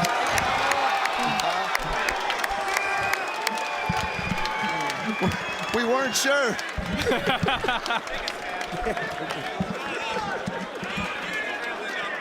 Well, Brandon Jenkins has just scored a monster knockout, and all he can think to do is say, George, I'm a big fan. What a character and personage. What the hell just happened? Man, we love it. We love good fighters, but we like fighters that has special... Now, I should point out, Brandon Jenkins has gone into the crowd. This is his 87-year-old grandmother, Maria, who is watching him fight live in person for the very first time. Yes. Yeah, but something happened to his opponent, to Ontiveros. I think he got injured. Something happened because it seems like he didn't get stopped because of the strike. He stopped because of an injury. Well, he took some damage up top. I think it's he got a problem with his back. Looks to me, guys. It looks to me. From what I see, it's an adductor muscle. I think something happened to his adductor muscle. Look, he's talking. Let's take a look at. He's talking. Stop. Yeah, he sees that. I think it's. I think his adductor. I think he tore his adductor muscle. That's what it looks like. And from a personal experience, I tore my adductor muscle in a fight, and it's very, very painful. and mine was a partial tear. I don't know if his is a complete one, so I just hope he's gonna be okay. Well, we've got expert medical attention pit side, obviously. Our pit is designed to be able to get a stretcher in and out extremely fast indeed. And because as you can see, he cannot stand up by himself. You see, because if you tear your adductor muscle, you cannot set up because it's too much pain in it, and it's well, guys, let's while he gets the much-needed medical attention he needs, let's talk about. It's unfortunate because it was a very good fight, and I think it got stopped. Yeah, I don't want to take away anything from Jenkins, but unfortunately, Antivirus got hurt. But Jenkins was on his way to. He was switching the tide. Let's go ahead and take a look at the stats here, because it's going to be extremely interesting. These stats are brought to you by My Prize. 76 of 115 strikes landed. But look at Jenkins' accuracy. 64 to the head as well. Insane. But you can see Jenkins' accuracy. He was just turning on in that second round, and I think we know where that fight was going, regardless of the injury. But at least it felt like it. Jenkins, a lot of people will say, yeah, he got hit with a lot of strike. It's true, but he's got a great ability to see everything coming. So he sees everything coming, he get hit with it, but because he sees it coming, he can roll with the punch, which prevent him from get knocked out. He didn't see everything because some kick went through and he didn't see coming, but from the punching perspective, a lot of it, he saw it coming and was able to roll with it. I tell you what, I'm dying for a post-fight interview from Brandon Jenkins after this one. Ladies and gentlemen, your winner by TKO, out of the blue corner, Brandon Jenkins!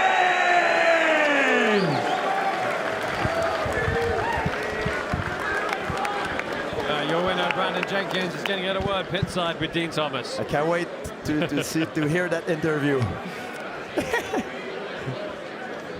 Brandon Jenkins, congratulations on that victory. You know, you were the first person to win on the blue side tonight. How's it feel? That don't mean nothing. Hey, I'm happy to be here with you guys. What's up, Texas? Hey, that was my third stoppage in a row. I look around, I see a lot of people that work hard for their money. You guys deserve a champion that finishes fights. Mr. President. Where's he at? Anyways, Mr. President. I don't care if I gotta go to Shanghai or Singapore or if I gotta go all the way to Abu Dhabi to bury Raphael in the desert. I'm bringing the belt back to U.S. soil. Now that fight, defense was optional. Was that the strategy going into it? Hey, defense is always optional. Hey, no, for real, I broke my finger about 3 weeks ago, broke my ring finger, and I didn't want to throw my left hand a lot. And in the back, I was super worried. I got a big adrenaline dump, and I was like, just get me in there, I'll have to defend myself eventually. Well, you did that. You had the victory. Great knockout. Ladies and gentlemen, make some noise for Brandon Jenkins. My friends, fighting is an expression of individuality. And let me tell you, Brandon Jenkins is a fucking individual. He is one of one. He fights like a crazy person. As a young hillbilly in the trailer park, he watched a VHS tape of his dad fighting Tank Abbott in a tough man competition, and that shaped this young weirdo artist into a weapon of self-destruction. We love watching Brandon Jenkins fight just as much as he loves fighting. Hi. Brandon Jenkins, thank you so much for another wonderful performance. We enjoyed it immensely. Dude, what's up, brother? Robin Black's throwing shade, dude. I'm sorry. If I'm Jenkins, I'm not taking that, dude. No. I'm not taking it. Brandon Jenkins calling out. Let's take a look at the fight replay brought to you by Kraken, which, of course, is going to be mostly on Tiburos until the very end here. The beginning of the fight was all on Tiburos. He was hitting Jenkins with crazy kicks. Jenkins was able to take it out. He survived, and he came back. And unfortunately, Antivirus got hurt. Probably, from what we see, probably I would guess is a doctor pull. Hopefully he's all right, but I don't want to take nothing away from Jenkins. He was on his way. He turned the tide, and he was on his way to a flawless victory. Quickly, how is that strategy going to continue to work for Jenkins? I mean, eventually he's going to come in contact with somebody who says, okay, round one, I'm going to push the gas all the way and I'm going to take care of this. I mean, how long does that strategy work for? The reason why he's able to take punches is because he's got a great ability to see it coming, so he can roll with it. But it's not the right way to fight. One day he's going to be able to fight some. He's gonna unfortunately probably fight someone who's able to cover it, to create some distraction and hit him with something that he don't see coming. So I don't advise him to continue that way. It's fun. I guess it's fun to watch. It's fun to watch, but it's not the right way to fight. You know, Karate Combat, we're different. I'm here for it all day. He's a character. Well, lots of people pit side here, packing the auditorium here at Consensus 2024. Joe Rogan just arrived. Well, Mario Nafal is pit side here with us, enjoying all the action.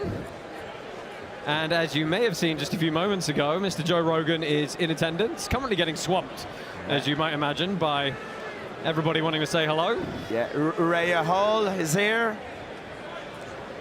We've got Gordon Ryan, best grappler in the world. Oh, well, let's go ahead and get a word from President Awesome. Guys, how are you enjoying karate? Look, the mission at Karate Combat was to re-legitimize the art, and you're seeing some of the greatest strikers on the planet right now. You guys are loving the action. Let's go. Look, next up is your co-main event. And listen up, this is an important one. The next fights are about the future of the roster. You're gonna have one guy, Madeira. Madeira's a multiple-time medalist, international medalist in karate, but he is taking on the Bellator Kickboxing World Champion, the Glory Kickboxing World Champion. This is one of the highest level striking bouts you'll ever see. Right now in the co-main event. After that, your main event, don't miss it. It is the championship of the world for the middleweight title. You're not gonna wanna miss it. This guy is unbelievable. Ross Levine taking on Adrian Hyderabad to find out who the new champion is. Love you guys, love Austin, man. Well, lots more to look forward to. Stay with us here on Karate Combat. Brave Browser is your official internet browser of Karate Combat, 3 times faster than Chrome and the best privacy online. Visit brave.com.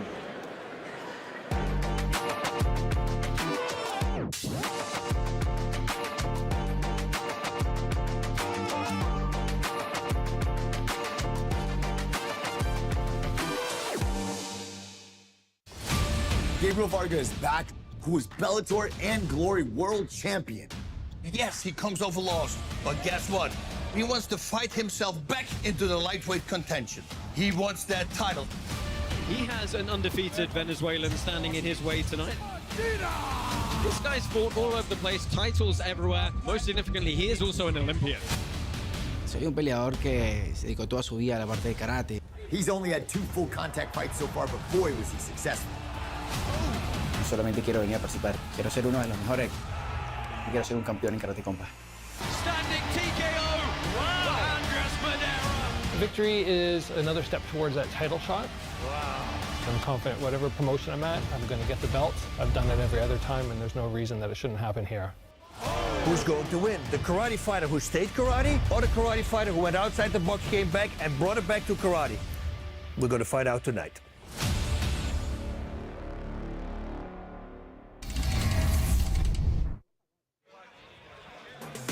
Now, tonight's event is brought to you by DeLorean. The future is now. Hashtag when DeLorean. Your co-main event is coming up next between Andreas Majera and Gabriel Varga. But let's go ahead and find one of our host entertainers for the evening, Aaron the Speaker. He is pitside. All right, fight fans, Aaron here, your in-arena host. And listen, we found the fan of the fight. We got Logan Chitwood here. You're going home with some nerd focus who's infused with nootropic. Congratulations, man. I'm going to try this one for myself, this nerd focus right here. You want? All right, Logan, you can have it. You can have it. I'm just getting bully right now in Austin. Listen, head over to nerdfocus.com to get your energy drink infused with nootropic. Let's go, baby. So this co-main event, Andreas Medeiros. I'm just going to keep going. I love it, guys. Love it. Love this. Andreas Medeiros from Venezuela taking on Canadian Gabriel Varga. This is a really, really interesting bout. Andreas Medeiros, he is an Olympian, fought in the 2020 Olympics in Tokyo. He's 2-0 in karate combat, but very strangely, the bouts in karate combat are his only pro full contact experience. He's fantastic with misdirection, he's fantastic with tempo changes, and he's actually got really good takedowns, which is key because that's how Gabriel Varga came unstuck in his last bout. Varga, on the other hand, multiple-time world champion, absolutely surgical, technical, analytical. This is a clash of styles, George. It's a really interesting clash of styles. I really like what Bass said. Who will win the fight? Is it the guy who stayed in karate his whole life, or the guy who started as karate, went outside of karate, collect different skills, and brought it back to karate?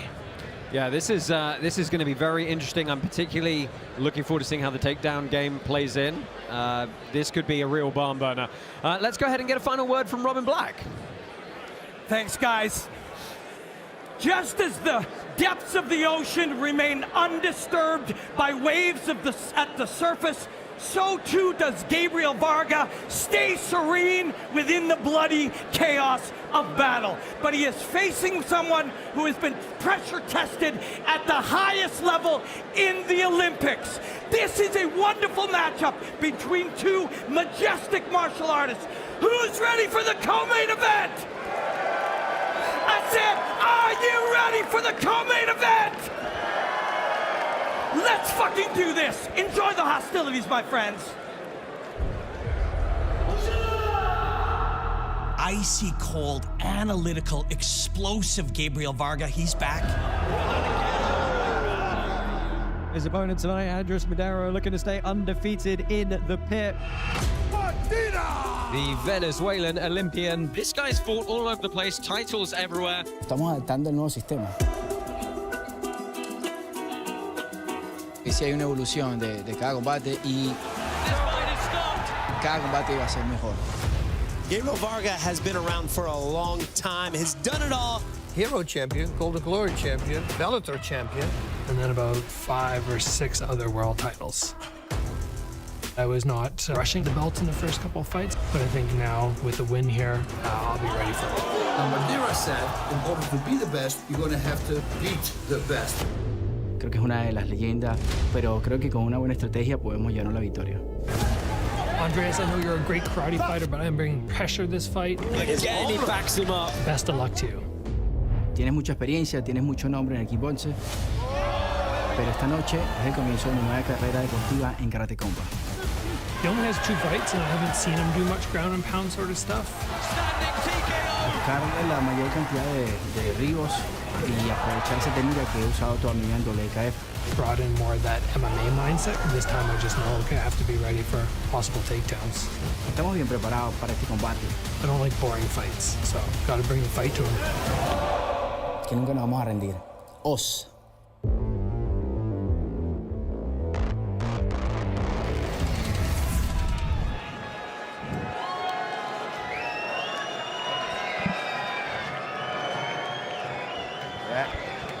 Directly from Mars. Introducing out of the blue corner, Gabriel Varga!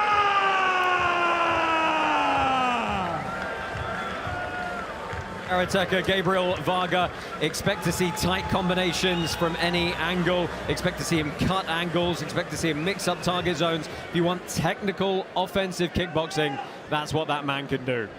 Yes, very technical. Introducing his opponent out of the red corner, Andres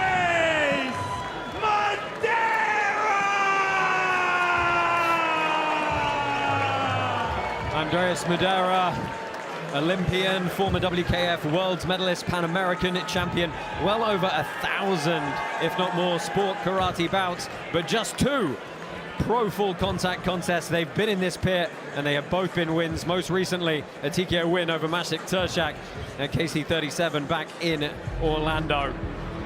Did you say over 1,000 bouts? Sport karate, yeah. Oh, yeah. Sounds like GSP numbers. Yeah. Gabriel Varga, your fairly heavy favorite with our up-only gaming token holder, 67% think the Canadian will be the winning side tonight. You can see... Oh, interestingly, we have Andreas Madera as being slightly shorter. I honestly thought he was a little bit taller, so something going on with the stats there. Enter the pit! Get into a DeLorean and ride the future. New vehicle reservations will be opening up on DeLorean's online Web3 marketplace later this year. Hashtag WhenDeLorean. Hey, I'm excited for this one, guys. What's the odds say? 2/3 in favor of the Canadian Gabriel Varga. All right, gentlemen, you ready to fight? You ready to fight? Hell, let's go. Problem with Varga, his weakness is the takedowns. Right, that's how Edgar Skrivers beat him. Took him out of his game plan, used that MMA wrestling. And a good start from Madera. Fighting in front of his Texas crowd. Madera, I believe, is the much more explosive than Vargas, but Vargas is very technical. But Madera is very known for his athletic prowess. That's it. You're going to see that blitz style he has from way out on the outside and honing his skills at Zero Dojo just down the road in Dallas. One thing Vargas could do and cause a lot of damage with is the calf kick. We saw him throw one, and I believe if he wants to win the fight, he needs to throw that calf kick. It's a must for him, because he needs to find a way to cut Madera's mobility. Yeah, Madera catches the kick, forces the takedown. A big right hand! Gabriel Varga on the back foot quickly here. It looks like well, he's done a good job of weathering the storm, and that's going to force the break, but anxious moments for the Canadian. It looks like he lost consciousness and gained it back, yes. And he's bloody. Madera is known for catching those kicks and countering, and he is absolutely storming all over the Canadian here. Oh, he's stunned. Vargas didn't came back 100%. He's still stunned. Vargas is still stunned. I can see in his eyes. Oh, and they're calling, thinking an accidental eye poke, or they're going to check the cut. Ooh, I don't know. Yeah, we're going to have to see a replay there as Varga got away with it briefly. You got a towel. Come here. Are you okay? Did he get him? Okay, are you good? And the corner of Madera not happy at all. They are protesting. Let's take a look at the replay here as Varga wipes the blood away from his face. Yeah, No, I think there was a parry on the way in. Yeah, a little loose with the parry. Enough of a case there, it seems like. Yeah. It looks like Varga's employing the Jenkins style and kind of just waiting and seeing and learning, but yeah, that's not really his method. Yeah, I don't think it's going to work for him. Yeah, I don't think it's a good strategy to do against Madera, because Madera got a lot of power, and the punches and kicks comes from different angles, and it's very hard to keep up with. Are you good? Okay, hold on a second. Hold on. Oh, so they're going to bring a doctor in and check just to be on the safe side. But if Gabriel Varga says he can see, unless there's something indicating a concussion or that kind of thing, we should be good to go here.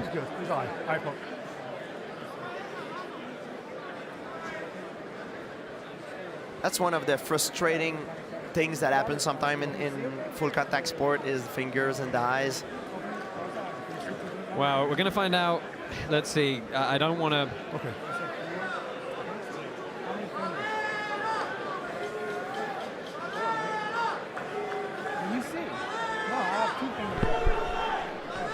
The guy's has done. not answered correctly to the number of fingers held up, and if this goes an inadvertent eye poke, it's going to be a no contest this early in the fight.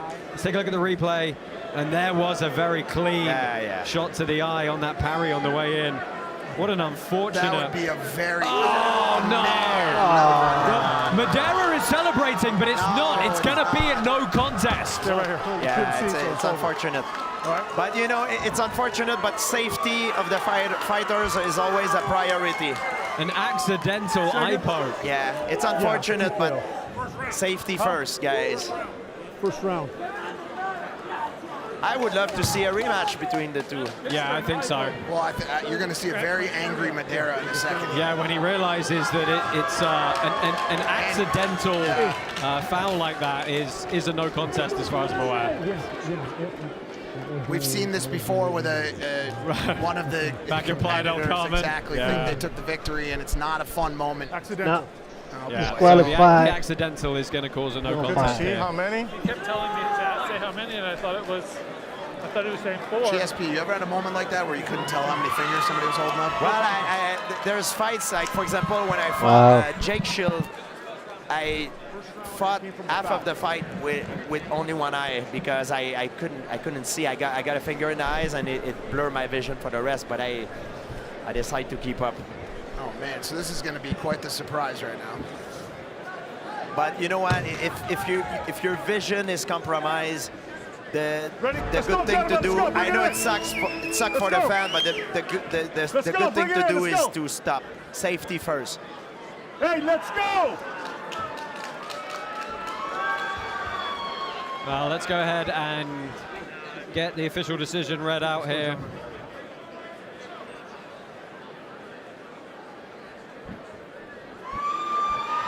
Ladies and gentlemen, this bout has been ruled a no contest. Okay, gentlemen, shake hands. Well, Madera surprised. He thought he'd won, but an inadvertent accidental eye poke in the first round causes a no contest. If we'd gone deeper in the fight, then you would render a decision based on what judges' scorecards had been rendered through the first 2 rounds. But in the first round, it unfortunately becomes a no contest. It seems like there might even be a little bit of a language, barrier. Yeah, let's take a look back at the replay of what caused this. It was an attempted parry by Madera as Varga closed the distance.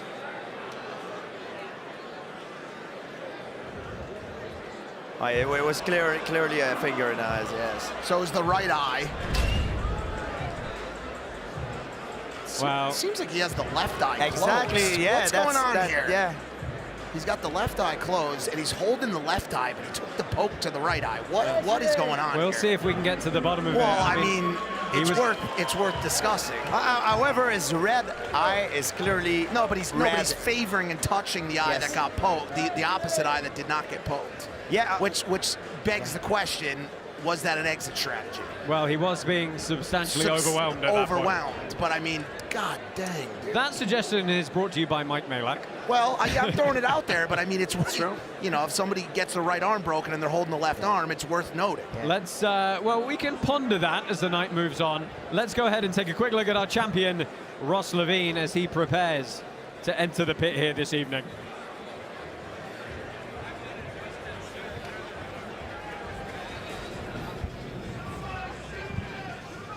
And Ross Levine looking to make another successful title defense here in this middleweight division. We'll talk about the hiccup with his attempt up at heavyweight, but at middleweight, this guy is absolutely formidable for anyone. Stay with us here on Karate Combat. Main event coming up very shortly indeed. Here's a word from our partner, Hedera. Hedera. Hedera is the most used, sustainable, public distributed ledger in the world, offsetting our carbon footprint while enjoying the new token economy. Governed by the world's leading organizations and fueled by HBAR, the world's greenest cryptocurrency. What future will you build?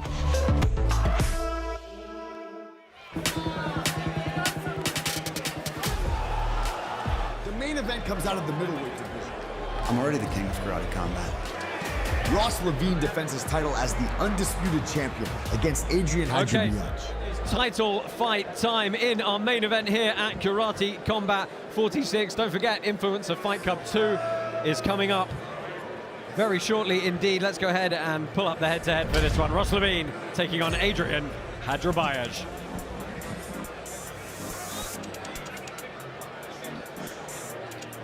Guys, we've got a hell of a matchup here in this main event. George, Ross Levine, physically dominant, technically dominant, had that loss to Alvi when he attempted to go up to heavyweight and capture a second title belt. But he said he's retained all of that muscle mass from that heavyweight campaign. He thinks he's faster, he thinks he's bigger, he thinks he's leaner than before. And one thing we know from him, he has that killer instinct. But what does it say about a fighter when they have the killer instinct, but with the level of control that he has? Oh yeah, he's a master of his discipline. He's got it all. He's got the perfect package. One thing that he could improve, and that's the reason why probably he lost the fight, is against Sam Alvey, is takedown defense. Sam Alvey was a bigger man, much bigger man, and took advantage of the fact that he was much bigger and probably much stronger, and took him down and got him tired. But outside of that, Ross Levine, he's the full package. You know, he's an incredible martial artist, and that's why he's champion. Yeah, let's have a word about the challenger here, the Albanian-American Adrian Hadrabayev, 16 times Shotokan national champion, a lot of domestic MMA titles as well. Very good with his distance management, blitzing, and has real tough staying power, which is pretty critical. But look, he's been very open. He said his whole career has led up to this point. This is all that his career needs to encompass and matter about. Is that perhaps unnecessary pressure to internalize for himself? Well, it depends how he sees it. If I were him, I would see it like he should clear his mind and go into the fight thinking, man, I have nothing to lose. I'm fighting Ross Levine. You know what I mean? Everybody's expecting me to lose, so I'm gonna go out there broke. Yeah, that's actually probably a good strategy. Mike, give us your thoughts. You watched Ross. You joined us for that show in Vegas. It was your first event with us when he had that failed heavyweight title bid. But you know, you could see then he was still a complete fighter. I mean, listen, as GSP said, he was fighting a much bigger Alvey. Much bigger. And, you know, but the big question going into tonight is, what does a post-loss Levine look like? You know, a lot of times once you get tagged in a loss like that, it's open season on your ass, as they say. And a lot of people want to step up and fight you, including the Albanian tonight. So we'll see what happens. And he lost, like, Levine, not that I'm trying to defend him, he lost to Alvey, not because Alvey has superior striking skill. He lost because Alvey was able to use the pit, push him around, get him tired, and use the size advantage to put him down. It was a loss that I think he learned a lot from, and he's going to come back much more dangerous. Yeah, very interesting to see how the champion bounces back tonight. Let's go ahead and check in with Bas, who actually had a few thoughts on this before he jetted off on his adventures. Our middleweight champion, Ross Levine versus Adrian Hadrabayev. Hadrabayev last time came in and he took a fight on short notice. Well, he won the fight. So now this guy is going to come back. He's going to fight in the same division because he said nobody wants to fight Ross Levine. And I want to show the world what I can do. He comes from a big family of fighters. His uncle was a famous boxer in Albania. Been doing that his entire life. Wants to become the karate combat champion. He's got a blitz-style fighting attack. This guy can counter as well, and like I said before, he has a boatload of stamina. Now, let's talk about our champion, Ross Levine. He could be the most technical fighter we have.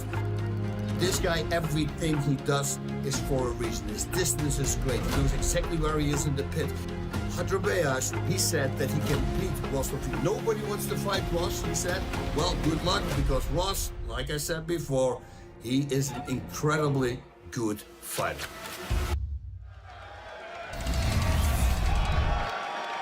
Yeah, this fight is coming up very shortly indeed. Let's just have a little bit more of a chat about this one. We asked both fighters how they wanted to finish this bout, and Ross Levine said, my dream is to stun somebody on the side of the pit and then KO him in the pit wall. But he also said, for this particular fight, and I've never had a fighter answer this completely, he said, the highest probability for this fight is a pull 2 KO with him moving to my right, finding himself in the corner, stuck in southpaw, and he'll try and blitz. Sounds like GSP, prediction analyst. Did you ever put that much thought into how you would visualize a finish? Well, personally, before every one of my fight, you have different vision that happen in your mind sometimes. Sometimes you see yourself winning, and sometimes you see yourself losing. But I do believe to keep your mental strength, when you see yourself losing, you need to think about how you're gonna turn the tide and take the advantage to take the situation to your advantage before you let go. and go on with your life. Yeah, now there is a side storyline to the Adrian Hadjibayev movie arc that is being concocted here that we didn't really touch on because I didn't want to do him too much of a disservice, but he burst onto the karate combat scene with a very late notice win over Sasha Politnikov. It was an opponent he was not supposed to beat, and he did, and he got a win there. But he was supposed to fight on the Las Vegas card that you both joined us for. And if you remember, he missed weight by a huge margin. And we kind of wondered if he was taking it seriously. He looks lean tonight. Yeah, it's a different man than we've seen before. He's more committed, and now I truly believe we're gonna see the best version of who he can be in the pit. It might just be his opponent, you know. I mean, if you're going up against Levine, you know, you're gonna rise to the occasion. It's a big moment for him. It's a really big moment for the Albanian to step in. I do want to mention on that last fight, there may have been two eye pokes. There may have been two eye pokes, potentially. One that was not shown on replay. So we will wait to see what happens, but I know that people on social media are buzzing right now about that no contest. Well, we're just dealing with a last technical hold-up backstage. Let's go ahead and take a look at one last preview of tonight's main event.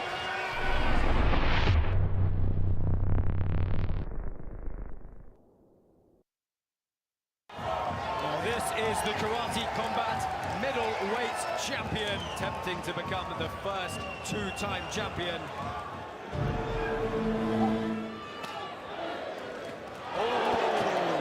Tried for the home run. Right when I said it.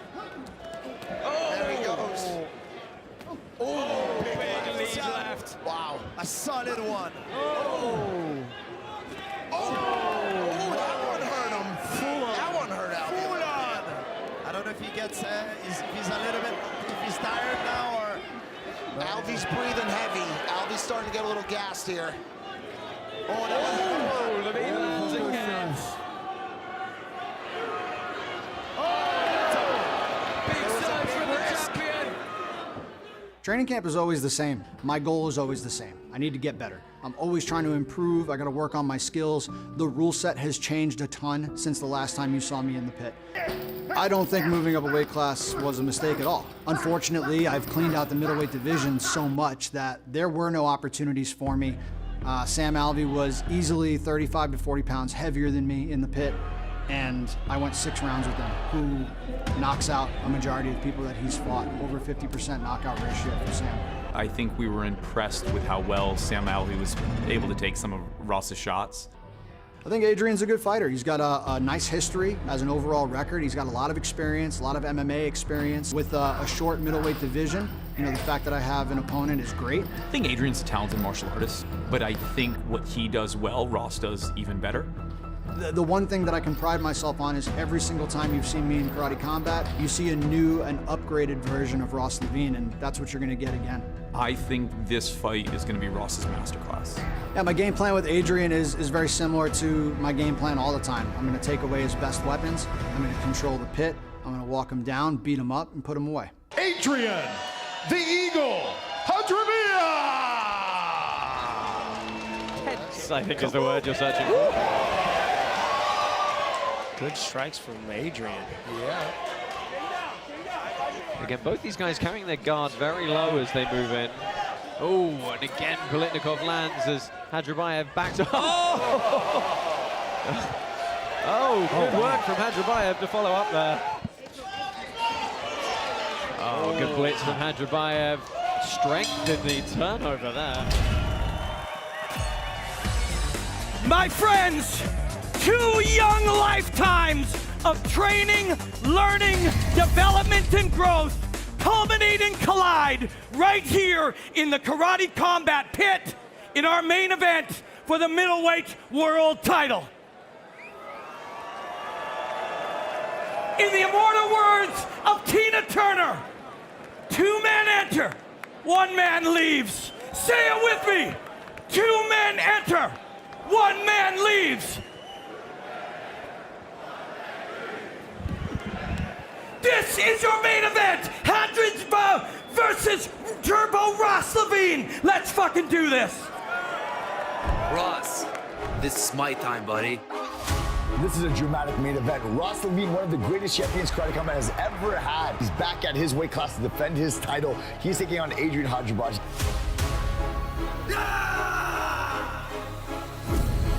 My name is Ross Turbo Levine. I am the current middleweight champion of Karate Combat, two-time world champion, and fighting style is violent. So is there anyone else you want to fight? You almost wiped out the division, right? I'll fight them all. When they're done, I'm going to 205. He attempted to become double champ and moved up to the 205 division and fell short in a decision against Sam Alvey. He was easily 35 to 40 pounds heavier than me in the pit, and I landed more significant strikes than he did. I never backed up, so I think every fighter should be scared to death of fighting him. The Eagle. My name is Adrian Hadjibaji, and I represent Karate Shotokan. 12-2 pro MMA record. Adrian brings a lot of experience. He has 3 world championships in MMA. Hadjibaji last time came in, and he took a fight on short notice. Adrian accepted a fight against a man like that, had to fight backing up. The only reason, I'm finding this far and becoming is just the love of the sport.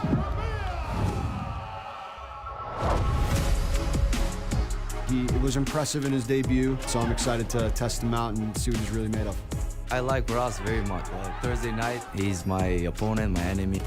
Adrian expressed to me that he saw this aura of invincibility around Ross Levine before his last fight. Well, that's flattering that he thought I was invincible. He got broken, man, he couldn't get out. But now he feels he has the keys to victory to take down the king of the division. If I see any moment for knockout, I'll be there. I'm going to take away his best weapons. I'm going to walk him down, beat him up, and put him away. What do you think? I'm going to just let you come through me and I will walk away so you can walk me through? No, dude. You come forward, I'll come forward. What's going to happen?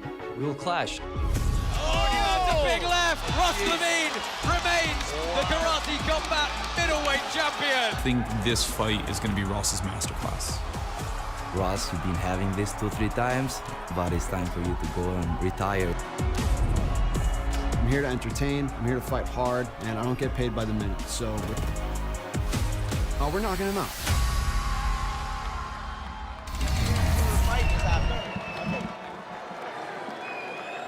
Ladies and gentlemen, this is the main event of the evening!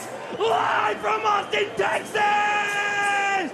This is Karate!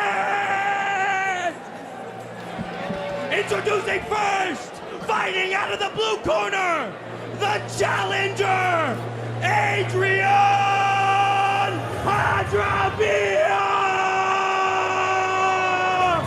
Well, we welcome the Eagle, Adrian Hadjibaji, making his way over from Birmingham Martial Arts in Michigan. He was born in Tirana, Albania, and he actually asked us to change our graphics tonight to say he is representing the nation of Albania. Albania! Yes. Introducing his opponent, fighting out of the red corner, the reigning, defending, middleweight karate champion of the world, Turbo Ross Levine!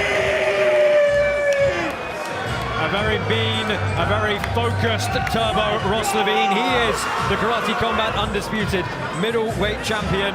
2 wins over Igor de Castaneda, a win over Shaheen Atomov, and a win over Andre Grinovich. He's looked unstoppable, as you can see. Our token holders have him a 73% favorite going into this one. In the immortal words of Tina Turner.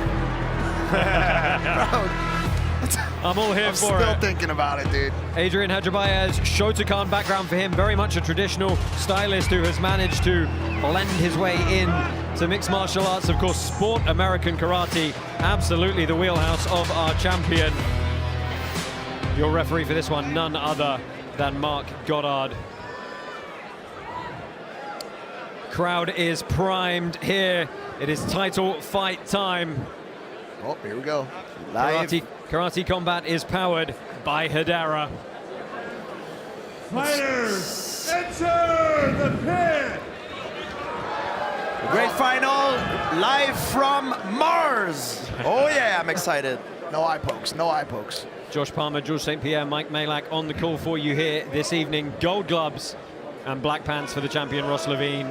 White gloves, white pants for the challenger Adrian Hadrobiaj.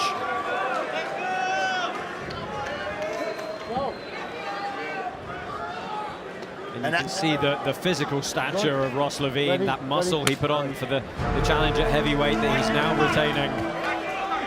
Oh yeah, he's a lot stronger and more powerful than he was. Should point out he does have a doctorate of physical therapy as well. Runs a fantastic company called Turbo Sports Performance, taking care of all the strength and conditioning and rehab for other combat sports athletes. So he's a doctor? Of physiotherapy, yeah. Dr. Ross Levine? Far as I know. Oh wow! And now we can see the way Hadrobiaj is standing. He's looking to blitz in with his straight left. Ross Levine knows it, and he's trying to fake him to make him go so he can go third. So basically, he looks for the counter of the counter. Hadrobiaj is looking to counter with his blitz straight left. Levine, oh, now we switched stance. But Levine was looking to make him go second so he could go third and counter the counter. Yeah, so Levine throwing a lot of feints out here, a lot of hip switches, trying to back Hadrobiaj up. Little blitz from the Albanian, who you can see has the much more typical wide Shotokan-esque karate style. Big catch of the kick, and Hadrobiaj is on top here. Look at the ground and pound. And Hadrobiaj, that's what he needs to do if he wants to take advantage of the fight. He needs to score takedowns and throws. And what might make that a small advantage for him is Ross Levine has never fought mixed martial arts. Adrian Hadrobiaj has domestic titles and quite a hefty mixed martial arts record, actually a 13-2 pro MMA record. So in the wrestling department, I expect Hadrobiaj to have a nice takedown. Oh, there you go, huge Haragoshi. Nice little head wrap, and he plants Levine firmly on the canvas. I mean, George, if you can drive your shoulder in on the way down. Oh, yeah, 100%. Hit them with the earth. Yeah, it's like a very big knee. Oh, boy. Very Levine sees the opening. Hadrobiaj trying to recover here. Levine needs to be opportunistic on this because he cannot let Hadrobiaj going away without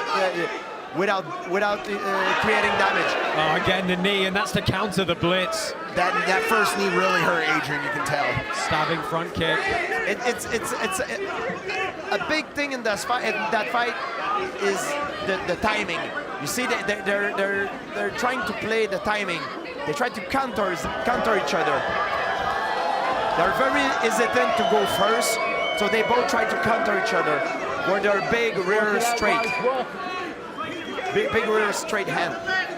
Looking for the stall to bring him back to center here. Levine again marching Hadrobiaj down. And Josh, you mentioned about the throws. A big throw is the equivalent sometimes if it doesn't cause a concussion, it could be like a big strike to the body. It could cut your opponent's breath and take away his stamina. A good first round in the books. Actually, despite the aggression from Levine, Hadrobiaj having some fantastic highlight moments. Great round for Adrian. That's fine. Great round. You heard his too. Let's go ahead and listen in to the corner of Ross Levine. Deep breath. Deep breath. All right. So listen to me. That right knee to the body hurt him. Yes. If we pay it one more time, the high kicks are going to be there, right? He's baiting on it early. So we're going to hit him with that one more time when we get in exchange, then high kicks early. No laziness to let him grapple, right? Be fresh. Jake, we got anything? Yeah, he's sweating in there now. Well, good advice from the corner of Ross Levine. And there we see Joe Rogan and Tony Hinchcliffe sitting pitside here, enjoying all of the action. Of course, we're literally just across the street from the comedy mothership. See Shane Gillis. Yeah, hanging out the guys pitside from as that well. squad for sure. Having a good time. Big crowd here tonight, by the way. Massive. Overflowing. Well, Ross Levine going to go to the well on that knee one more time and try and open up the kicks to the head. Oh, a little attempted sweep from Hadrobiaj, and he lands a big left on the break. Levine acknowledges it, tells himself to keep his hand up.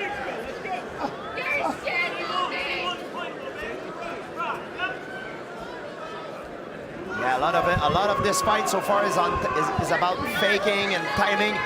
both of them wants their opponent to commit so they could use the counters.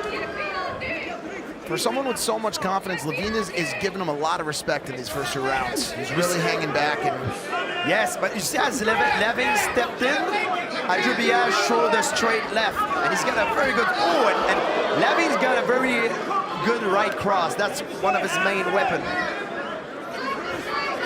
Well, that's why they are so hesitant of going first.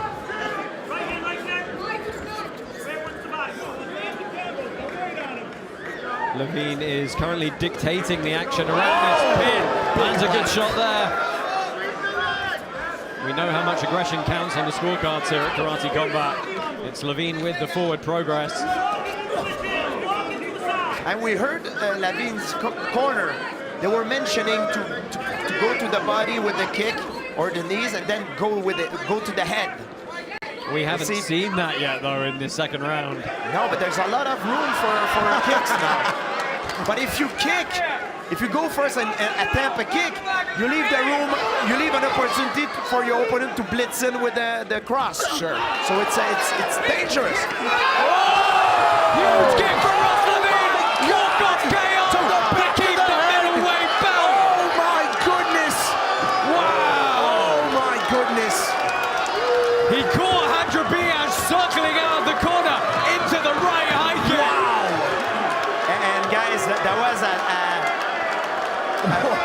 kick that caused a lot of damage because he kicked Adjubiage on the back of the head because Adjubiage was facing the other side of the kick when it was coming. So he got hit on the back of the head. I just hope he's all right. Yeah, it's not fun to see. He's conscious, he's up and about, but that was a rattler, that's for sure. Wow. Oh, and there's blood coming from the back of Adjubiage's head. Yeah, and he hit the back of his head on the way down. Well, Ross Levine tried to decapitate Igor de Castaneda with a wheel kick against the pit wall. He's just done it to Adrian Adjubiage.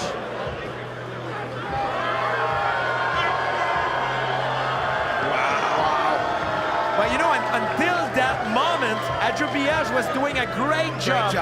It was a very, very close fight. And it arguably probably won the first round.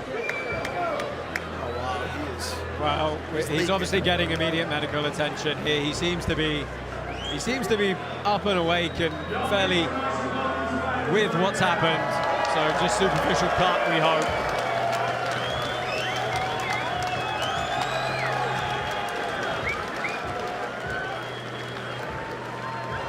Joe Rogan congratulating Levine, said, "Nice kick." Yeah, I saw Joe's face when he saw him go down, and it was just wide aghast. Well, if you weren't a fan of Ross Levine, you've probably got to be one now. Team Turbo extremely happy with the result there.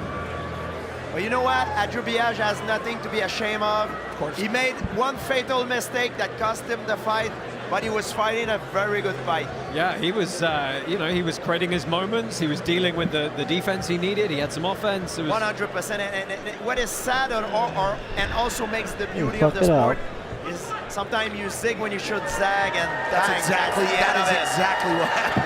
Yeah. But he showed up, and I think he did enough to be back. He should not be ashamed.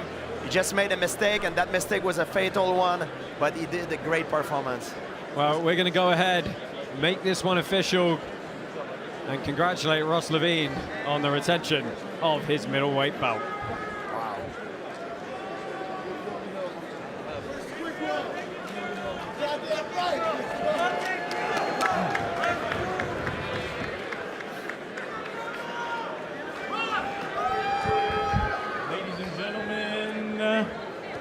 And still the undisputed middleweight champion of the world, Turbo Ross Levine!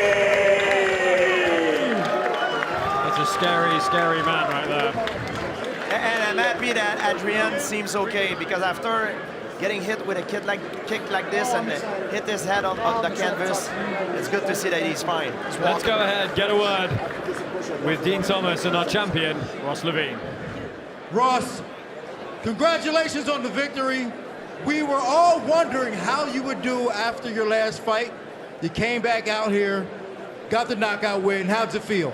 Yeah, short-term memory loss. That you can't let those little blips in the road. That's life, right? You're gonna see that in life. It's not a straight trajectory. We don't get out of life undefeated. This is what you're supposed to do when shit hits the fan. You get back up and you keep working.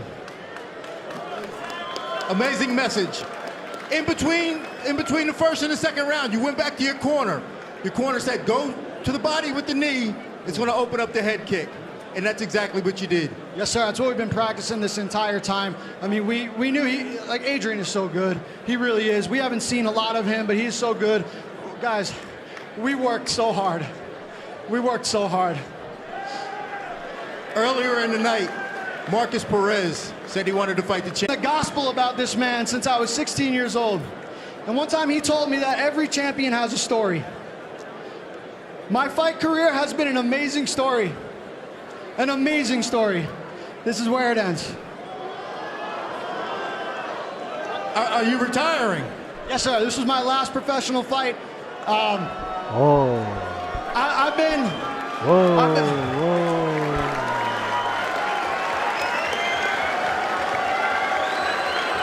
Last fight.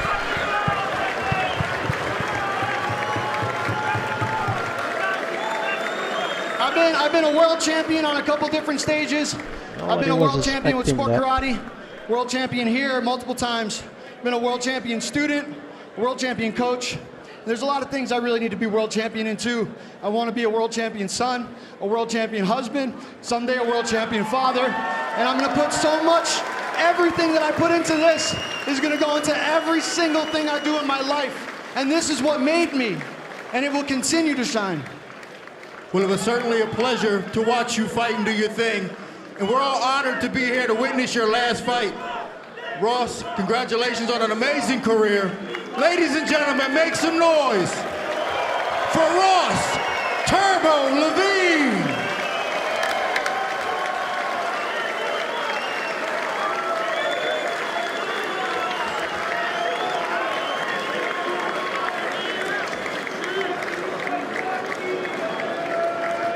My friends, the path of a martial artist is a lifelong search for mastery. And it is more than just hand-to-hand combat in rings, cages, and pits. That is a big part of it. And Ross has mastered that part, been champion all over the world, and the greatest champion in the history of karate combat so far. But martial arts is so much more than that. It's about growth of spirit. It's about growth of emotion. It's about growth as a human being. And Ross will continue the path of a martial artist long after he has retired here proudly in this pit, and we will watch him all the way along. Ross, thank you for a great lesson on what it is to be a martial artist and what it is to be a great human being.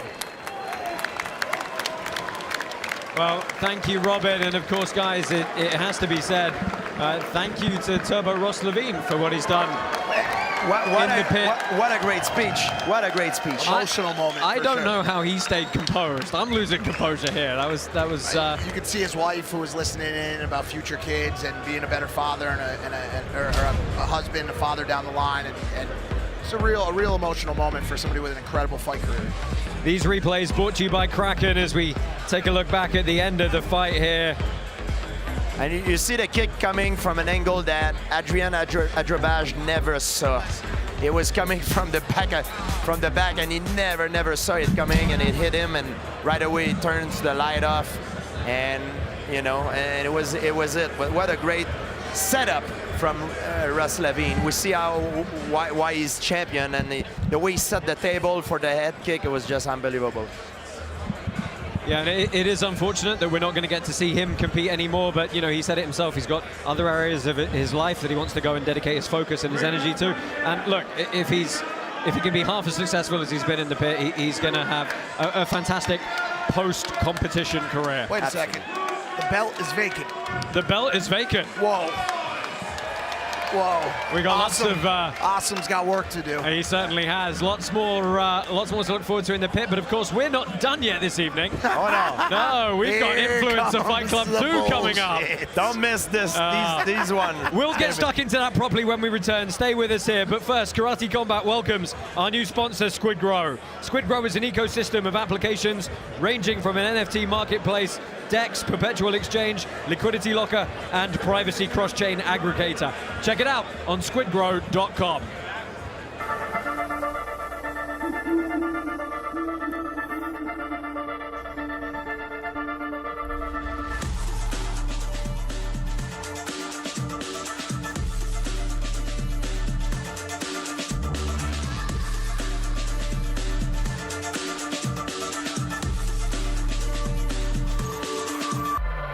For an earthquake this large, I would expect there to be aftershocks.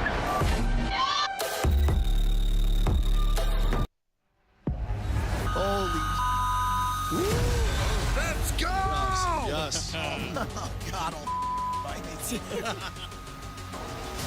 oh, my God.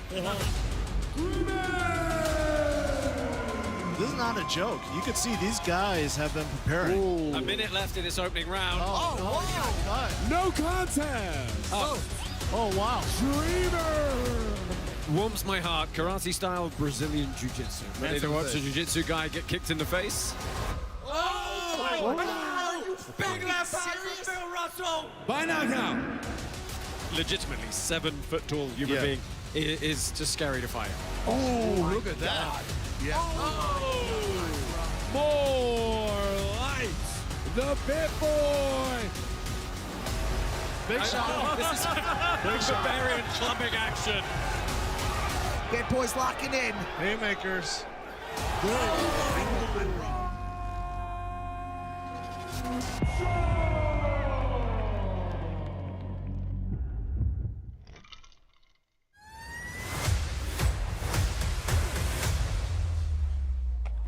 DeLorean. Ready to hit the road, Doc? Where we're going, we don't need roads. October 26, 1985. Wait, can I wear that hat? I'm like his sidekick. How'd this happen? Oh, are we still here? If my calculations are correct, if we get this thing up to 88 miles an hour, some strange shit is gonna happen. You goddamn right, Doc. Nope, that's I don't know what the fuck you said. If my calculations are correct, if we get this thing up to 88 miles an hour, some strange shit is gonna happen. That's heavy, Doc. You know what's even crazier, Marty? That DeLorean is still making world-class automobiles. You goddamn right, Doc. All right, there it is.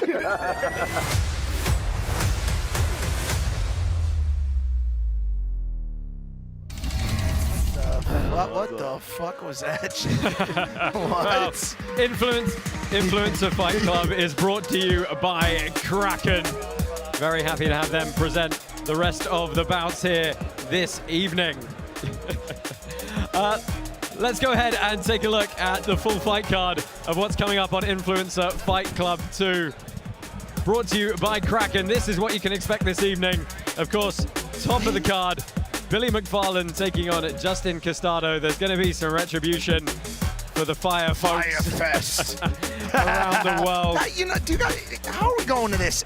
How we go to this after those pure fights is just great. Like, Joe Rogan has to watch this insanity now, dude. We're going to have some fun. We got another guest in the booth, by the way, It's the evolution of the sport, guys. It's pure entertainment. We're not gonna find out who's the best karateka in those fights, but we're gonna find out who's gonna win, and we're curious about it. Well, as you mentioned from Mike, we're joined by George from Crypto's Ask George. You put together a lot of these bouts. How you feeling about the night coming up?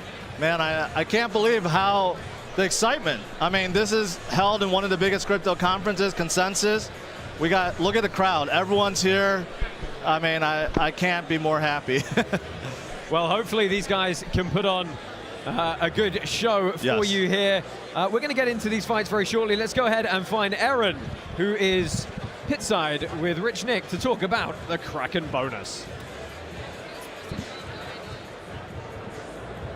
All right, Karate Combat fans, it is time for the coveted influencer fights right here in Austin, Texas. Now, if they weren't exciting enough, we got Choose Rich Nick right here. You decided with Kraken to sponsor $10,000 bonus for the fight of the night. Why is that? Dude, we're just throwing money around left and right. We want to support violence, and that's what these fights are all about. And we want to support all the effort that these fighters are putting in, you know? It's hard work. It ain't easy being rich and being fit. You're like the Oprah of karate combat. You get 10,000, you get 10,000. Now listen, the fans are gonna choose, right? The fans are gonna choose. They get to put their karate tokens for tomorrow to vote on this. However, I'm also gonna take my karate tokens, and let's say I am a massive whale. I may be the biggest holder of karate token because I'm so loaded. So I'm going to deploy a bunch of my capital this evening towards those fighters as well. You heard it right here, Karate Combat fans. The best fight of the influencer fights tonight is going to get a $10,000 bonus, courtesy of Kraken sponsoring Choose Rich Kid, the whale of Karate Combat. Well, thank you to Kraken for providing that bonus here this evening. We're going to go ahead and get straight into these bouts. This is a strawweight fight. Crypto chicks, yeah! Mei Chan and Leica Reed. George, as they get ready to walk out here, what can you tell us quickly about these two? Well, for the first time, we're going to have female fighters in IFC. Very exciting. Mei Chan, she represents Hashpack, which is one of the leading crypto wallets on Hedera, and Leica is from Hawaii, and they're both amateur fighters. They both know how to fight. So I'm very excited to see what happens. Well, let's go ahead, get this one going. This is your first bout of Influencer Fights Club, brought to you by Kraken. It's Mei Chan and Leica Reed.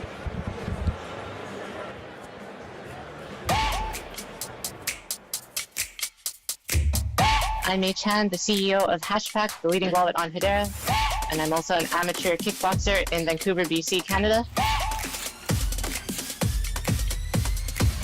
Aloha, my name is Leica Reed. I'm from Maui, Hawaii, and I am a Muay Thai fighter. I'm making my professional debut. I might be showing off. I'll see you guys in the pit.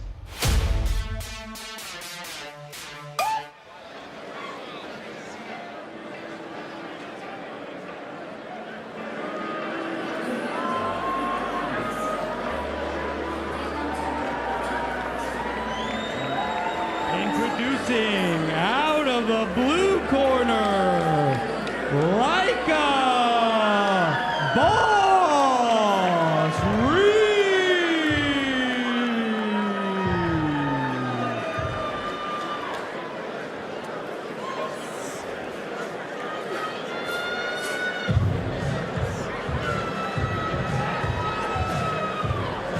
And introducing her opponent, out of the red corner,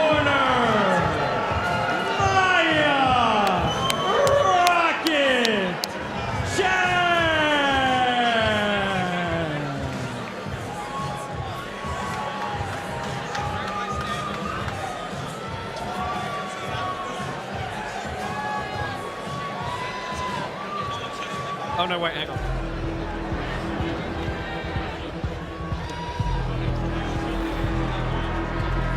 So the first of your two competitors, Leica Boss Reed, slight underdog with our token holders in this one. She's a Filipino-American based in Hawaii. She has a fair bit of Muay Thai experience actually, but this is a big debut moment for her. She's facing this woman, Mei Chan, CEO of Hashpack, amateur kickboxer, as you heard from herself, hailing out of Vancouver, Canada right now. Slight reach advantage for her and a favorite with our token holders. Yeah, the beauty in this fight is we don't know much about technically about these two girls, so it's going to be interesting to see how it match up. Kraken has sponsored a $10,000 prize for IFC Fight of the Night. Download the Karate Combat Vote Live app now to vote on which two IFC fighters should share the prize. This sheet here. And it takes a lot of courage to leave it all out and go out there to fight in the pit. So the rules are the Karate Combat rules, but for two-minute rounds. So short and sharp. Uh-oh. These girls are overqualified. This is not the same fight style as the last IFC. Dude. Don't worry, we've got a couple of those coming up later. Oh, right up the bow. Those are big overhand rights. Yes. Hey, influencer can fight too. I was like, yeah. That's what I was about to say. You're not wrong. Well, getting stuck in the pocket here. Tight clinch, trying to get the knees going. Break. But you would think that the clinch might favor Leica Reed a little bit more It with the does time not. experience They versus know how to traditional fight. kickboxing of Mei Chan. They're keeping their hands up, and a good counter catches the kick. They both of these women have great rear cross, very good right cross.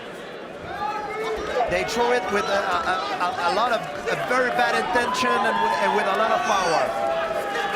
Yeah, some big punches coming from Mei Chan. She is winging them, but a good knee and a combo. Beautiful timing from Reed. Oh yeah, they're leaving it all out there, dude.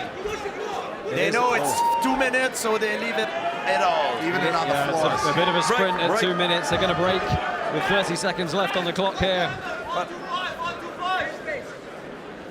Oh yeah. These girls are pissed off. Oh, nice hook to the temple. Yeah, she went to the well on that lead hand several times. Nice little searching uppercut. Some heavy gas fees being paid here. That adrenaline dump for amateur fighters. Like that? That's good. Heavy gas fees. Very good first round. Very impressive. Well, let's go ahead and for the replays here, check in with Robin Black. Yeah, guys, you know, just because you may become an influencer or a tech nerd or whatever doesn't mean you don't necessarily study martial arts. Clearly, these two women are martial artists, but they are finding themselves in a violent confrontation with another martial artist here, and that's incredibly stressful, an incredibly stressful experience. They're doing phenomenally, and we want to thank them for a great round.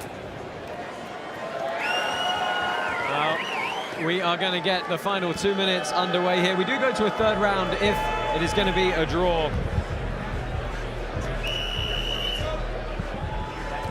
Quick question, Josh. Is the third round will be as a sudden death? I don't. Or it will be add to. I mean, if it's 1-1, it's. That's actually a really good question, George. I don't know the answer. I'm going to find out for you.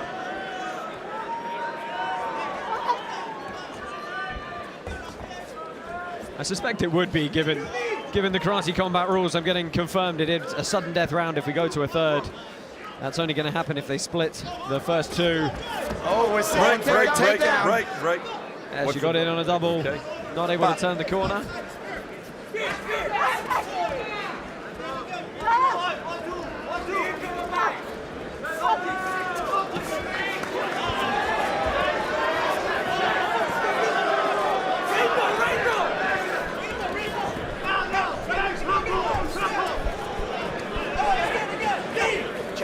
Chang is trying to get her opponent with his with her right hand. But she put a lot of emphasis on her right hand. You see, it's all about right hand for Chang. She throw like jab, but it's a distraction. A lot of it is the right hand. Oh, now she seemed to swing. Oh, I think it was. And that is some killer instinct from Mei Chan. Big right on the ground. Break. Both knees down.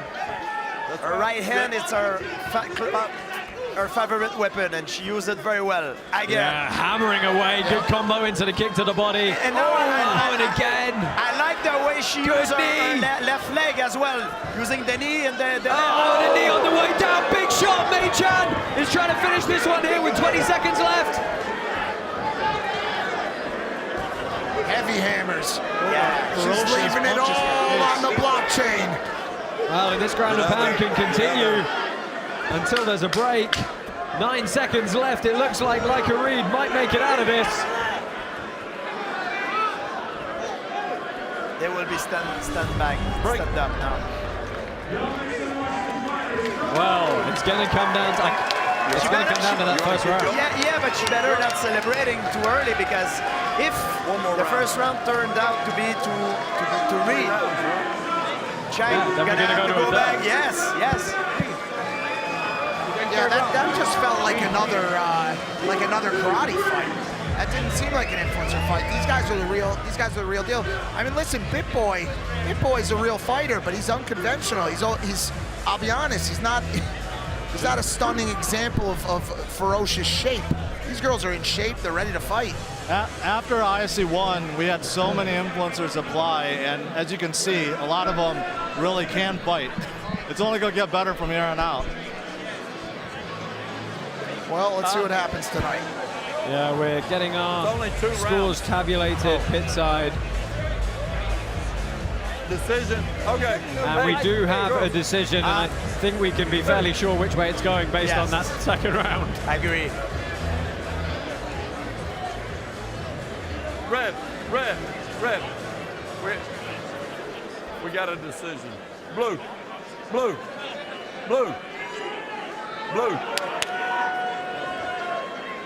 There we go, ready.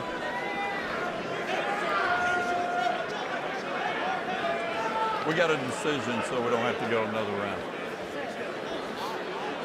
Right? And your winner by majority decision out of the red corner, Maya Rocket Chan! Yeah, I think we can all agree that it was a fair decision and great performance. Yeah, she really started to turn it up as in the second round, she got a little bit really deeper took in. advantage. Yes. Great right hand and very good left kick as well. She started to use it towards the end of the second round, and she took advantage of it. Wow. These girls can fight. There's nothing left to say about it. 3 more influencer fights. Oh, we do indeed. Let's go and get a quick word with Mei Chan and Dean Thomas. Mei Chan, congratulations on that victory. What are your thoughts of the fight? I just knew I was going to win it. I just worked really, really hard for this, and the results show. What did you do in preparation to go out there and perform the way you did? I just worked my ass off. Holy shit. Twice a day, every day for like 4 months. Crazy. How does this compare to your crypto business? It's easier. Crypto is so much fun, but it's a wild ride. It's a dumpster fire one day and a roller coaster the other. I'd like to shout out all of my Hashpack and Hedera fans. Thank you so much. You're an awesome community. Thank you so much. I'd also like to shout out my gym, District Warrior in Vancouver, BC, and my coach. He's the best one in the world. Thank you so much. Well, you look phenomenal. Congratulations on the win. Ladies and gentlemen, put your hands together for Mei Chan. I'm here with my friend Brandon from Hedera. Now, our fan base is equal parts martial arts obsessives and Web3 nerds. The Web3 nerds know who Hedera is. For our martial arts fans, tell us what Hedera is and how Hedera is part of the Karate Combat family. Absolutely. Let's start off where my H-Barbarians at. Yeah! All right.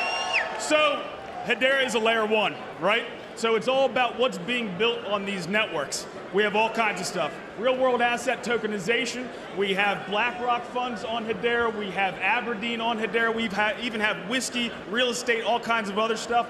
We have right now a supply chain use case that is processing 16 to 2,200 transactions per second, every second on Hedera. We have nice satellites that are in orbit right now that are for transactional Internet of Things. There's a company that's traded on NASDAQ right now called CLSQ. They're going to have SealCoin. That's the token that's going to be able to trade between these machines. Satellites already in orbit, already ready to go, and that token is going to be built on Hedera. Brandon, that sounded like Greek to me. I heard whiskey, but the rest of it. But this is the beautiful blend of martial arts and Web3 that we have here. And talk to me about up-only gaming. That's something you're passionate about. It's something Karate Combat does. Well, I know that the whole idea of up-only gaming was to create passionate fans. Fans that would always be at every event, watch every event. And I went out and I bought a few $1,000s worth of karate. And the first event I watched after that, I became a super fan, so I knew it worked. So it's consumer engagement. Of course, Karate Combat is the first, but I don't think they're going to be the last to explore this kind of use case. Man, Hedera plays a big, big part in the Karate Combat family, and we thank you very much. Back to you guys. The satellites are in orbit, my friends. That man has sent multiple satellites into space to support transactional hashtag multiplication organization. Thank you, Robin, and thank you to Hedera. Take a quick look at the highlights presented by Kraken.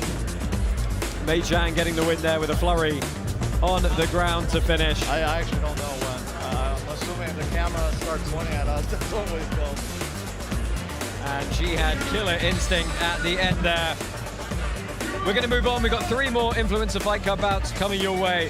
But first, an Austin startup called Skyfi allows you to order near real-time That wasn't an influencer fight satellite just now. images anywhere in the world. These were like fucking Area influencers? 51 or Wuhan Lab.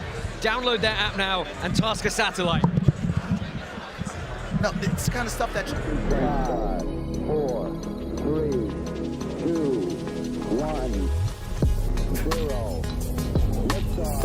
We have a liftoff.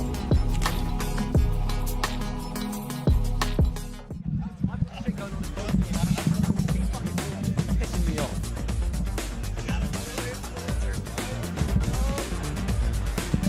Get into a DeLorean and ride the future. New vehicle reservations will be opening up on DeLorean's online Web3 marketplace later this year. Hashtag WhenDeLorean.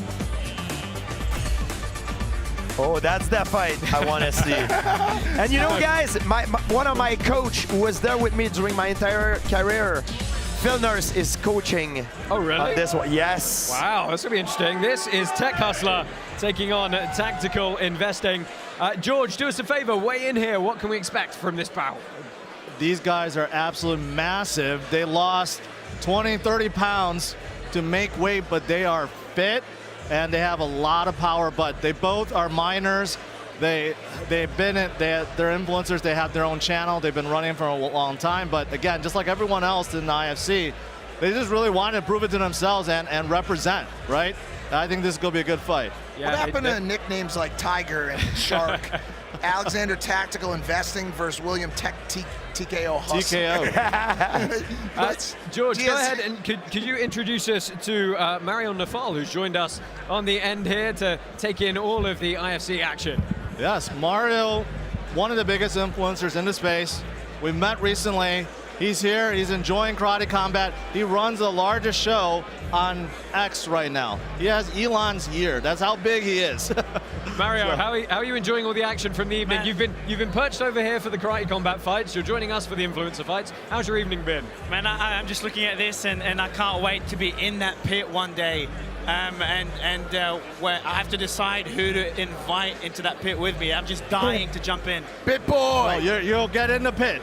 I'm gonna get into the pit. Who do you want to challenge? Man, look, there's no one I hate as much as Rand. He calls himself the biggest show in crypto. Him and his cult, his banter family, Crypto banter. Man, I'm interviewing senators, prime ministers. He's launching shitcoin after shitcoin. Rand, if you're listening to this, man, I'll see you in the pit in Singapore for your own cult. Don't be a pussy. Join me in there. And the winner could be the king of crypto media. How's that for a title, Rand? Oh, that is a challenge. That is a challenge. I'm going to make it happen. I thought you were just going to say hello and you were having a good night. Hello, man. I'm dying. We're down for the call out. I'm dying to see more blood. Wow. Well, thank you, Mario. Feel free to chime in as we go through these fights. Let's go ahead and roll on to our next bout here. Nice. So for those who don't know, I did Taekwondo for several years. Got my black belt. 5 years of experience compared to my 2 months, so. Now official. I don't think he realized what he got a accepted. cup. I've been in some fights. I'm not afraid to You fight. got a Street fighting and martial arts, there's definitely a difference. I was also in the military. I got to go straight to Iraq. It's Air Force versus Navy, it's brains versus swimming, I guess. I don't think he has that dog in him. Probably he doesn't realize he's 10 years older. He's a few days away from a senior citizen discount. I might be going through a midlife crisis, but I'm taking this seriously. I'm coming in to win. I guess that's one thing we have in common. One thing we won't have in common is I'll have a 1-0 record and he'll have a 0-1. Get ready for that knockout.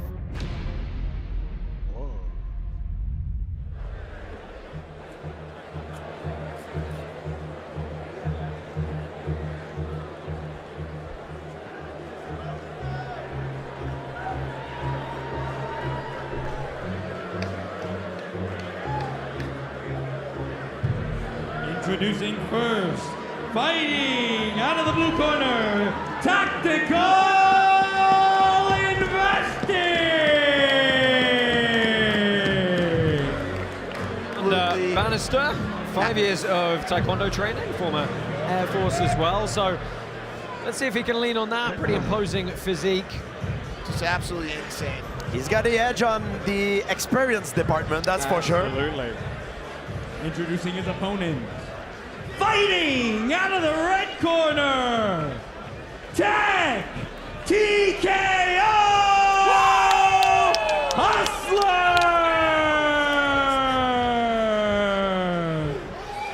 So Tech Hustler William Hodges, you heard from himself in the VT, 2 months of training, but I got to say his transformation, his mirror shot side by side of losing all the weight, phenomenal shape for this. He lost 40 pounds in 3 months to do this. It's incredible. Some peptides maybe as well, but, but he's looking fantastic coming into this one. Tactical Investing, your very slight underdog with our token holders in up-only gaming. Have we seen a knockout in the IFC yet? Oh yeah. Yeah, right? Oh yeah. Remember Dreamer? There was one. That's what I was going to go with. One, yeah. One, right? Was it just the one? No, 2. There was 2. Yeah. Your referee for this bout is Mike Beltran. Fighters, enter the pit! He might be somewhat overqualified for refereeing this bout tonight, but hey, we'll let it go. I wouldn't be surprised. Tonight's event is brought to you by DeLorean. The future is now. Hashtag when DeLorean. I wouldn't be surprised if this event was sponsored by DeLorean. I knew you were going there, Mike. So, nice little opening kicks from both of them. It's southpaw stance for Tech Hustler. Oh! Tech Hustler got him with a good lead hand. Yeah, and I got to say, he's bringing his guard back up. He's on the offense, trying to put him on the back foot. Good kick to the midsection. Well, Tactical Investing has got to get a little bit tactical here on his back foot. Age-old question, what's better, Tactical Investing or Tech Hustler?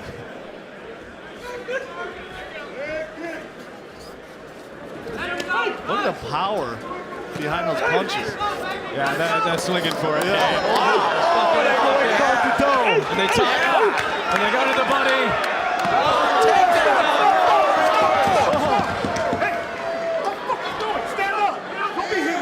Oh, there's some anger in the pit. You're on the ground, you stop, you understand? Well, Mike Beltran unloading. Oh yeah, they better respect Mike Beltran, because if he gets mad, it's gonna be bad. That's the kind of inexperience of having any competition whatsoever. Listen, you don't go at Beltran, that dude will rug your project real quick. Oh, again they're down. Stop! Stand up! Asking for the break. Yeah, but Mike 30 Beltran seconds left. is a legit martial artist. He's pissed off. He's mad, bro. He's pissed, dude. They better respecting the rules. Otherwise, he's gonna kick both of them up their butt. Pace slowing a little bit here as we enter the final 15 seconds. Yep. Gas fees are up. Gas fees are way up on these two. Oh yeah, 10 seconds. Adrenaline dumps fading real fast. Remember the line we say in karate? You're a black belt till you get tired, then you're a white belt. They're already white belts. But they're both white belt. What happened with a white belt? Round 1 is on the blockchain, boys. I actually don't know who I would give that. Probably Tech Hustler got the better of it with a couple of nice shots early on. That was pretty even, right? Looked good. Let's have a listen into the blue corner here. The condition will play for a lot now in the next round. Yeah, it's going to be very interesting to see how the cardio pays. This will be the longest 2 minutes they've felt in quite some time. And make them know you there, man. Oh, we got a little bruising on that left eye on the, I believe on Tactical Investing side. GSP. It's all about entertainment. I love it. They get it? I love it.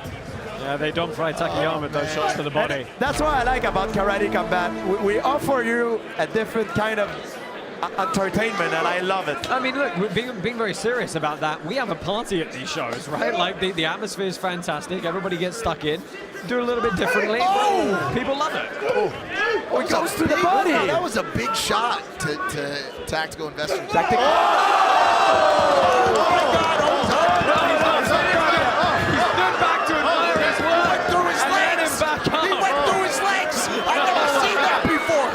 He lost consciousness. They're going for a fight of the night, that's for sure. Right, don't forget that 10K is up to grabs tonight. It's going to split 5K to the best fight of the night in the Influencer Fight Club, and that overhand right, wow. Now Tactical Investing landed flush. Yeah, Tactical Investing has a chance to finish the job. Will he seize it? Tech Hustler is in trouble. He is going to be just sad that he sat back and admired his work there. Yeah, you got to strike while the iron's hot there. It's just like the market. You got to analyze the candles, analyze those trends, and you got to move when it's time, buddy. Yeah, but does he got the strength to do it? I mean, his gas tank seems pretty empty now. Gas fees are up. Tech Hustler just got his project rubbed right there. Let's see if he's able to come back. Oh, 30 seconds left. Tangling up in the corner again, they go to the ground. Uh-oh. They're both gassed. Like you said, gas fees are up. Gas fees are up. One man trying to turn another man into a shit coin right here, right now. 15 seconds to go. I think Influencer Fight Club was built for Mike Melee. This is my favorite part of the night. 4 seconds left in this bout. Oh! What are you saying? What? Yeah, that was not the end of the bout. That was Tactical Investing not being very tactical.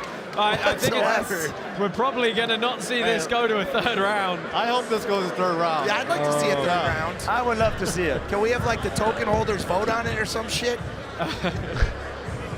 Yeah, we're going to decentralize the judging for all the commissions. Dude, unbelievable. Well, here was the big flurry in the middle of that round, and I think this was towards the end a big lead right hook. And Tactical Investor was mad. He didn't like it. He said, "Why you hit me, bro?" The round was over. Yeah, dude. What the fuck? It's that auditory exclusion the beginners get. One more round. No way. One more round. One more round.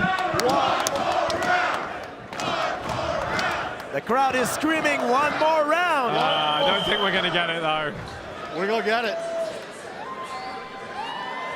Let's go! Hey, let's go! Oh, Beltran's ready to fuck somebody up, dude. Oh, yeah. Touch him up. Touch him up. Oh, we are? Oh, my God.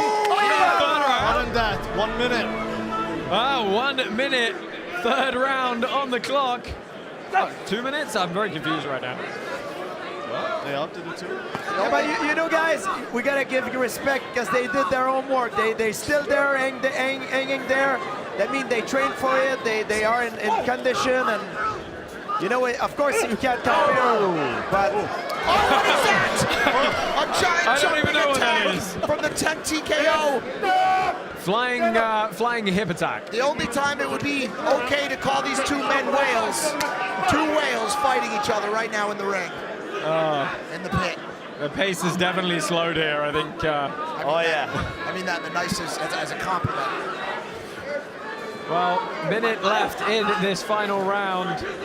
It's about who wants it more. Yeah, you got to dig deep, right? It applies to these guys the same as it does as the pros. That Hustler seems to be the aggressor now. Yeah, Tactical Investor slowing down, dude. Oh, those punches ain't got much left on them. Good left. I love that he's key-eyeing almost every punch. Oh, he's coming out with a flurry. Now they need to be careful because they're pushing more than they're punching. Leaving their chins up in the process. Oh, a wild uppercut. I mean, if Tech doesn't get a knockout, I mean... Oh, how beautiful would it be if it would have landed that high kick? It's just right now, Tactical Investing has that reel. He's got the highlight reel, bro. Market cap on Tactical Investing is way up right now. Well, it is the final 15 seconds. Tactical Investing on the back foot. Tech Hustler. Oh, look at that flurry! Again forward, getting some knees involved. And we're going to see the end to this bout. Oh, Mike Beltran. Oh. Keep in mind, these guys are influencers. They're not fighters, but look at this bout. They look like fighters. I know, right? You couldn't tell. I just got a text from our friend Bas Rutten, who's up there on the film set watching this with us. So is he laughing? I think he's having a good time. Yeah. Oh, well, we miss you, Bas. We look forward to seeing you back in Orlando, June 28th. And Mike Beltran is looking at us. These replays brought to you by Kraken. I think he's doing a great job.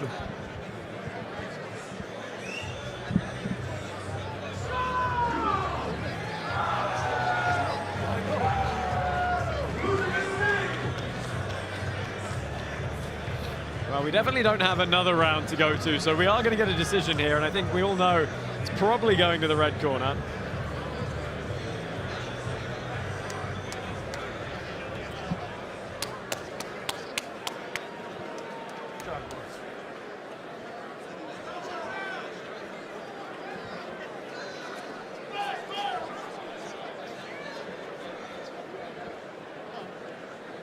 And your winner by split decision, out of the blue corner, Tactical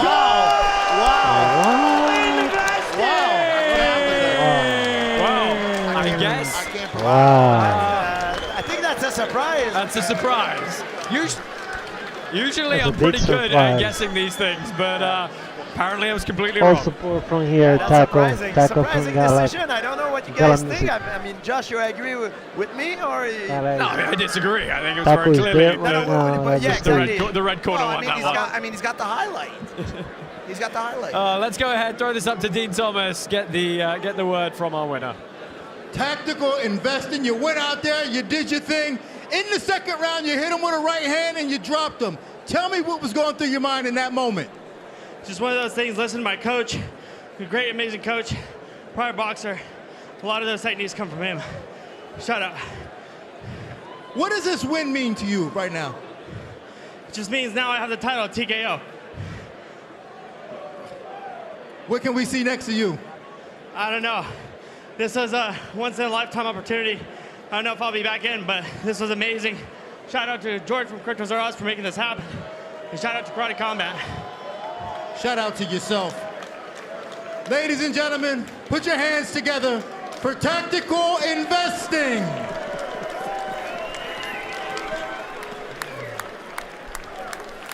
I will never forget where I was the day I heard George St. Pierre scream, "Tactical Investing just dropped him with a big right hand." Because this is just an insane thing that we're doing here. It's fun, and it's crazy, and it's odd, and it's wild, and these people are out of their minds. But you know, it's also a beautiful, beautiful thing. People don't realize how hard it is to do what those two just did. And we've got a couple more of these crazy influencer fights. And yeah, they can't fight like Ross Levine, but it's damn hard to step in here and do that in front of all these people, naked from the chest up. And we thank you, gentlemen, and all the influencers for giving it everything you got. And you know what? I agree 100%. It takes a lot of courage to step in there. You know, we make fun. It's entertainment. But guys, you need to. We respect that. It takes a lot of courage. Yeah, 100%. most people in the know are never going to knock someone who actually steps up and has a crack at it. Oh, look at that shot. Replays brought to you by Kraken. Well, which fight did you guys like better? The first one or second one? Probably the second one. They were both great. Yeah, they were both very good. Yeah. I mean, it's not the same level as the guys we've seen before, but it's interesting. It's crazy. Yes. And it's next level entertainment. That's what Karate Combat is about, you know? That's why we have the IFC. It's next level entertainment. We love it. Well, let's go ahead, move swiftly on. We'll be back extremely shortly with more action from Influencer Fight Club.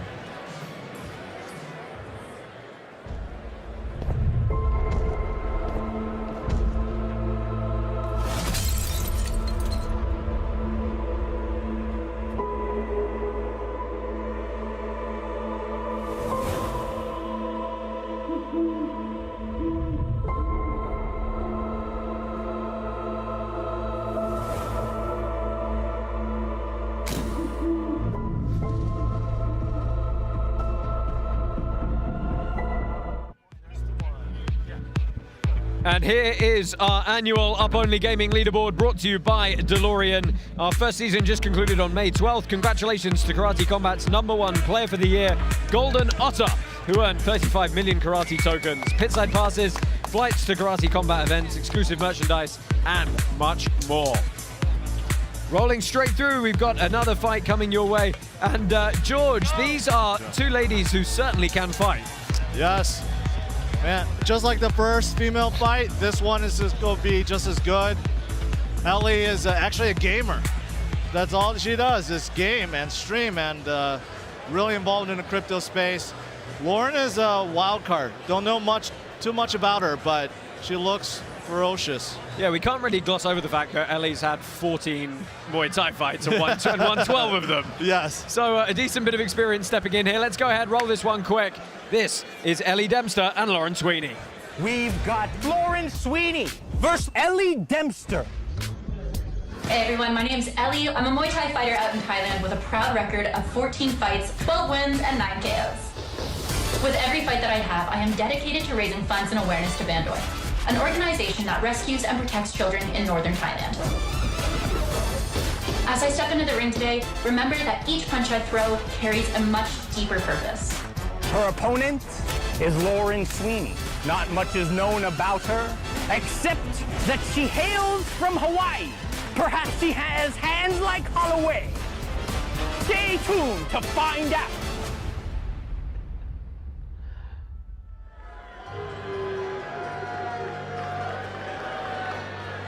Ladies and gentlemen, this is the co-main event!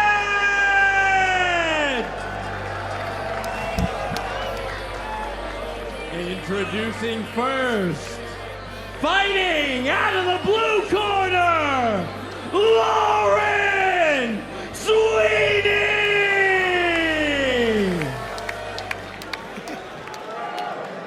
And her opponent, fighting out of the red corner,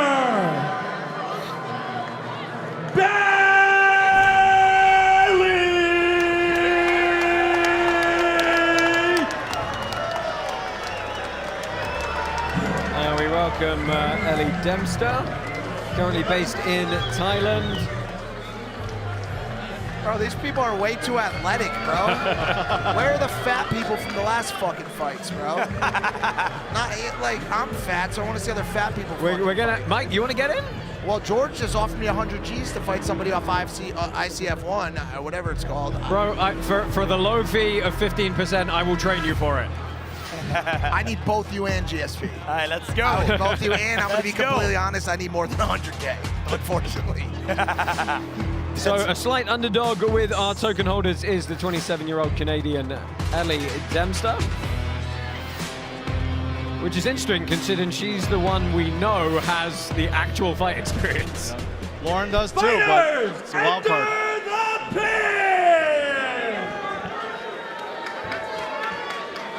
Here we go. Kraken has sponsored a $10,000 prize for the IFC Fight of the Night. Download the Karate Combat Vote Live app now to vote on which 2 IFC fighters should share this prize. Shibtoshi looking on as I believe he is sponsoring one of these 2 fighters here this evening. It's the red corner, Ellie Dempster.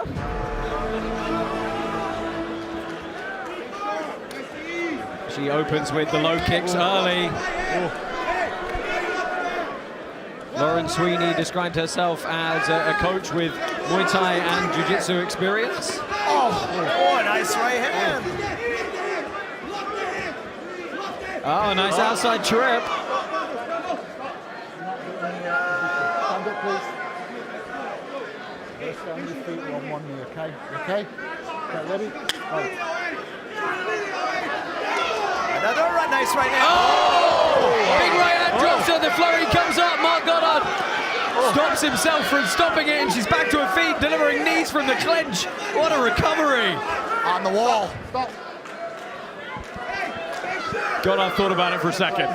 He thought about it for a second.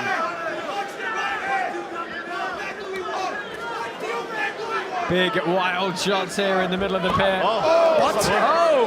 What? One up. Oh, she blew a knee out. That's finished. Oh, that's a meniscus or possibly a larger ligament. It looks like it's an ACL. Could and be. I really hope it's not, but the way her knee turns, it was bad. Yeah, if you're looking at ACL, it's 6 to 8 months is going to be the recovery. We're going to see if we can get you a replay of what happened there. Very unfortunate. Let's take a look back. I don't even want to see it. Oh, yeah. She didn't, her foot was too planted and her whole body rotated. She didn't spin on the ball of her foot and it just over-torqued the knee. That's painful. You can. Oh, yeah. Oh, don't try to walk. Don't try to walk. Yeah, this is a get carried out of the pit situation here, and you know, there's going to be a good few months of recovery ahead of her. You know, sometimes how these injuries happen. It's when she got knocked down, and when you got knocked down, your legs just let go, and you drop on top of it, and sometimes you hurt yourself. Yeah, and it's maybe it happened before that she got hurt. She might have. You know, I know a lot of people that it happened that way. They got dropped. They hurt their knees, and then later on, when they make a moves, they feel the pain. It's like a delay. She might need a visit with Brigham. Well, what a show of sportsmanship this is. And oh wow.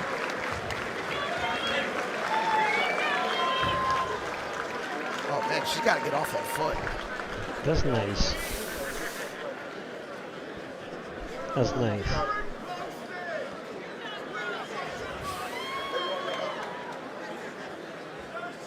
And your winner by TKO, out of the blue corner, Lauren Sweeney! So Lauren Sweeney is going to take the victory here by injury TKO to Ellie Dempster. We, of course, wish her the swiftest of recoveries.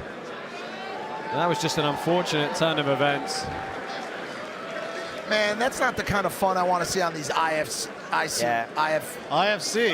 cards. It's unfortunate. Nobody wants to see an injury, dude. Want to see a fun fight, you know, but not an injury. Well, I mean, they were getting stuck. They were getting stuck into it, but you know, I think as we saw in the replay there, you know, she just tried to talk too much momentum into it without rotating, and you know, you put undue stress on those ligaments. Sometimes they don't hold up. Yes. So now we get Fire Fists. We do have one more fight coming your way. It's you guys a big one, dude. That's a big one. You are yes. going to want to stay tuned. I mean, we've got a lot to talk about with that one. Let's take one last look at some replays of the fight brought to you by Kraken, and that was a great knockdown from Lauren Sweeney earlier on, and this is the injury. Oh, man. I don't want to watch it anymore. Ugh. Well, thankfully they have gi pants on, otherwise you might have actually seen the knee torque. Yes. But that's very unfortunate. Let's go ahead and find Robin Black, who is pitside with an extremely special guest. This is Very Ship special Toshi. guest. Very special guest. If you are in the know, then you know. And then you know this is Ship Toshi. How are you, sir? I'm doing great, buddy. Happy to be here. We're happy to have you. Now tell us about Squid Grow and tell us about being the platinum sponsor here at Karate Combat. Squid Grow is a meme utility token. We launched in June of 2022. Combat sports in cryptocurrency. This is where I need to be. I'm happy to be a platinum sponsor here. Happy for all my community that's here. Let's fucking grow. Let's fucking grow. Squid Toshi, we thank you for being our platinum sponsor. Back to you guys. Yes, thank you, Robin. Thank you, Shibtoshi. I've got to say, he's been parked behind us here at the commentary booth all night, and it's been an absolute riot watching on with the evening here. We have one more bout coming your way, and it's one with a lot of eyes, not just from us, but, you know, maybe from the federal government as well. Shane Gillis, pit side here, enjoying all of the action. He's having a good time here. Stay with us here on Karate Combat. We've got one more Influencer Fight Club bout coming your way. You will not want to miss it. Yes, that's the one you don't want to miss in the Influencer fight.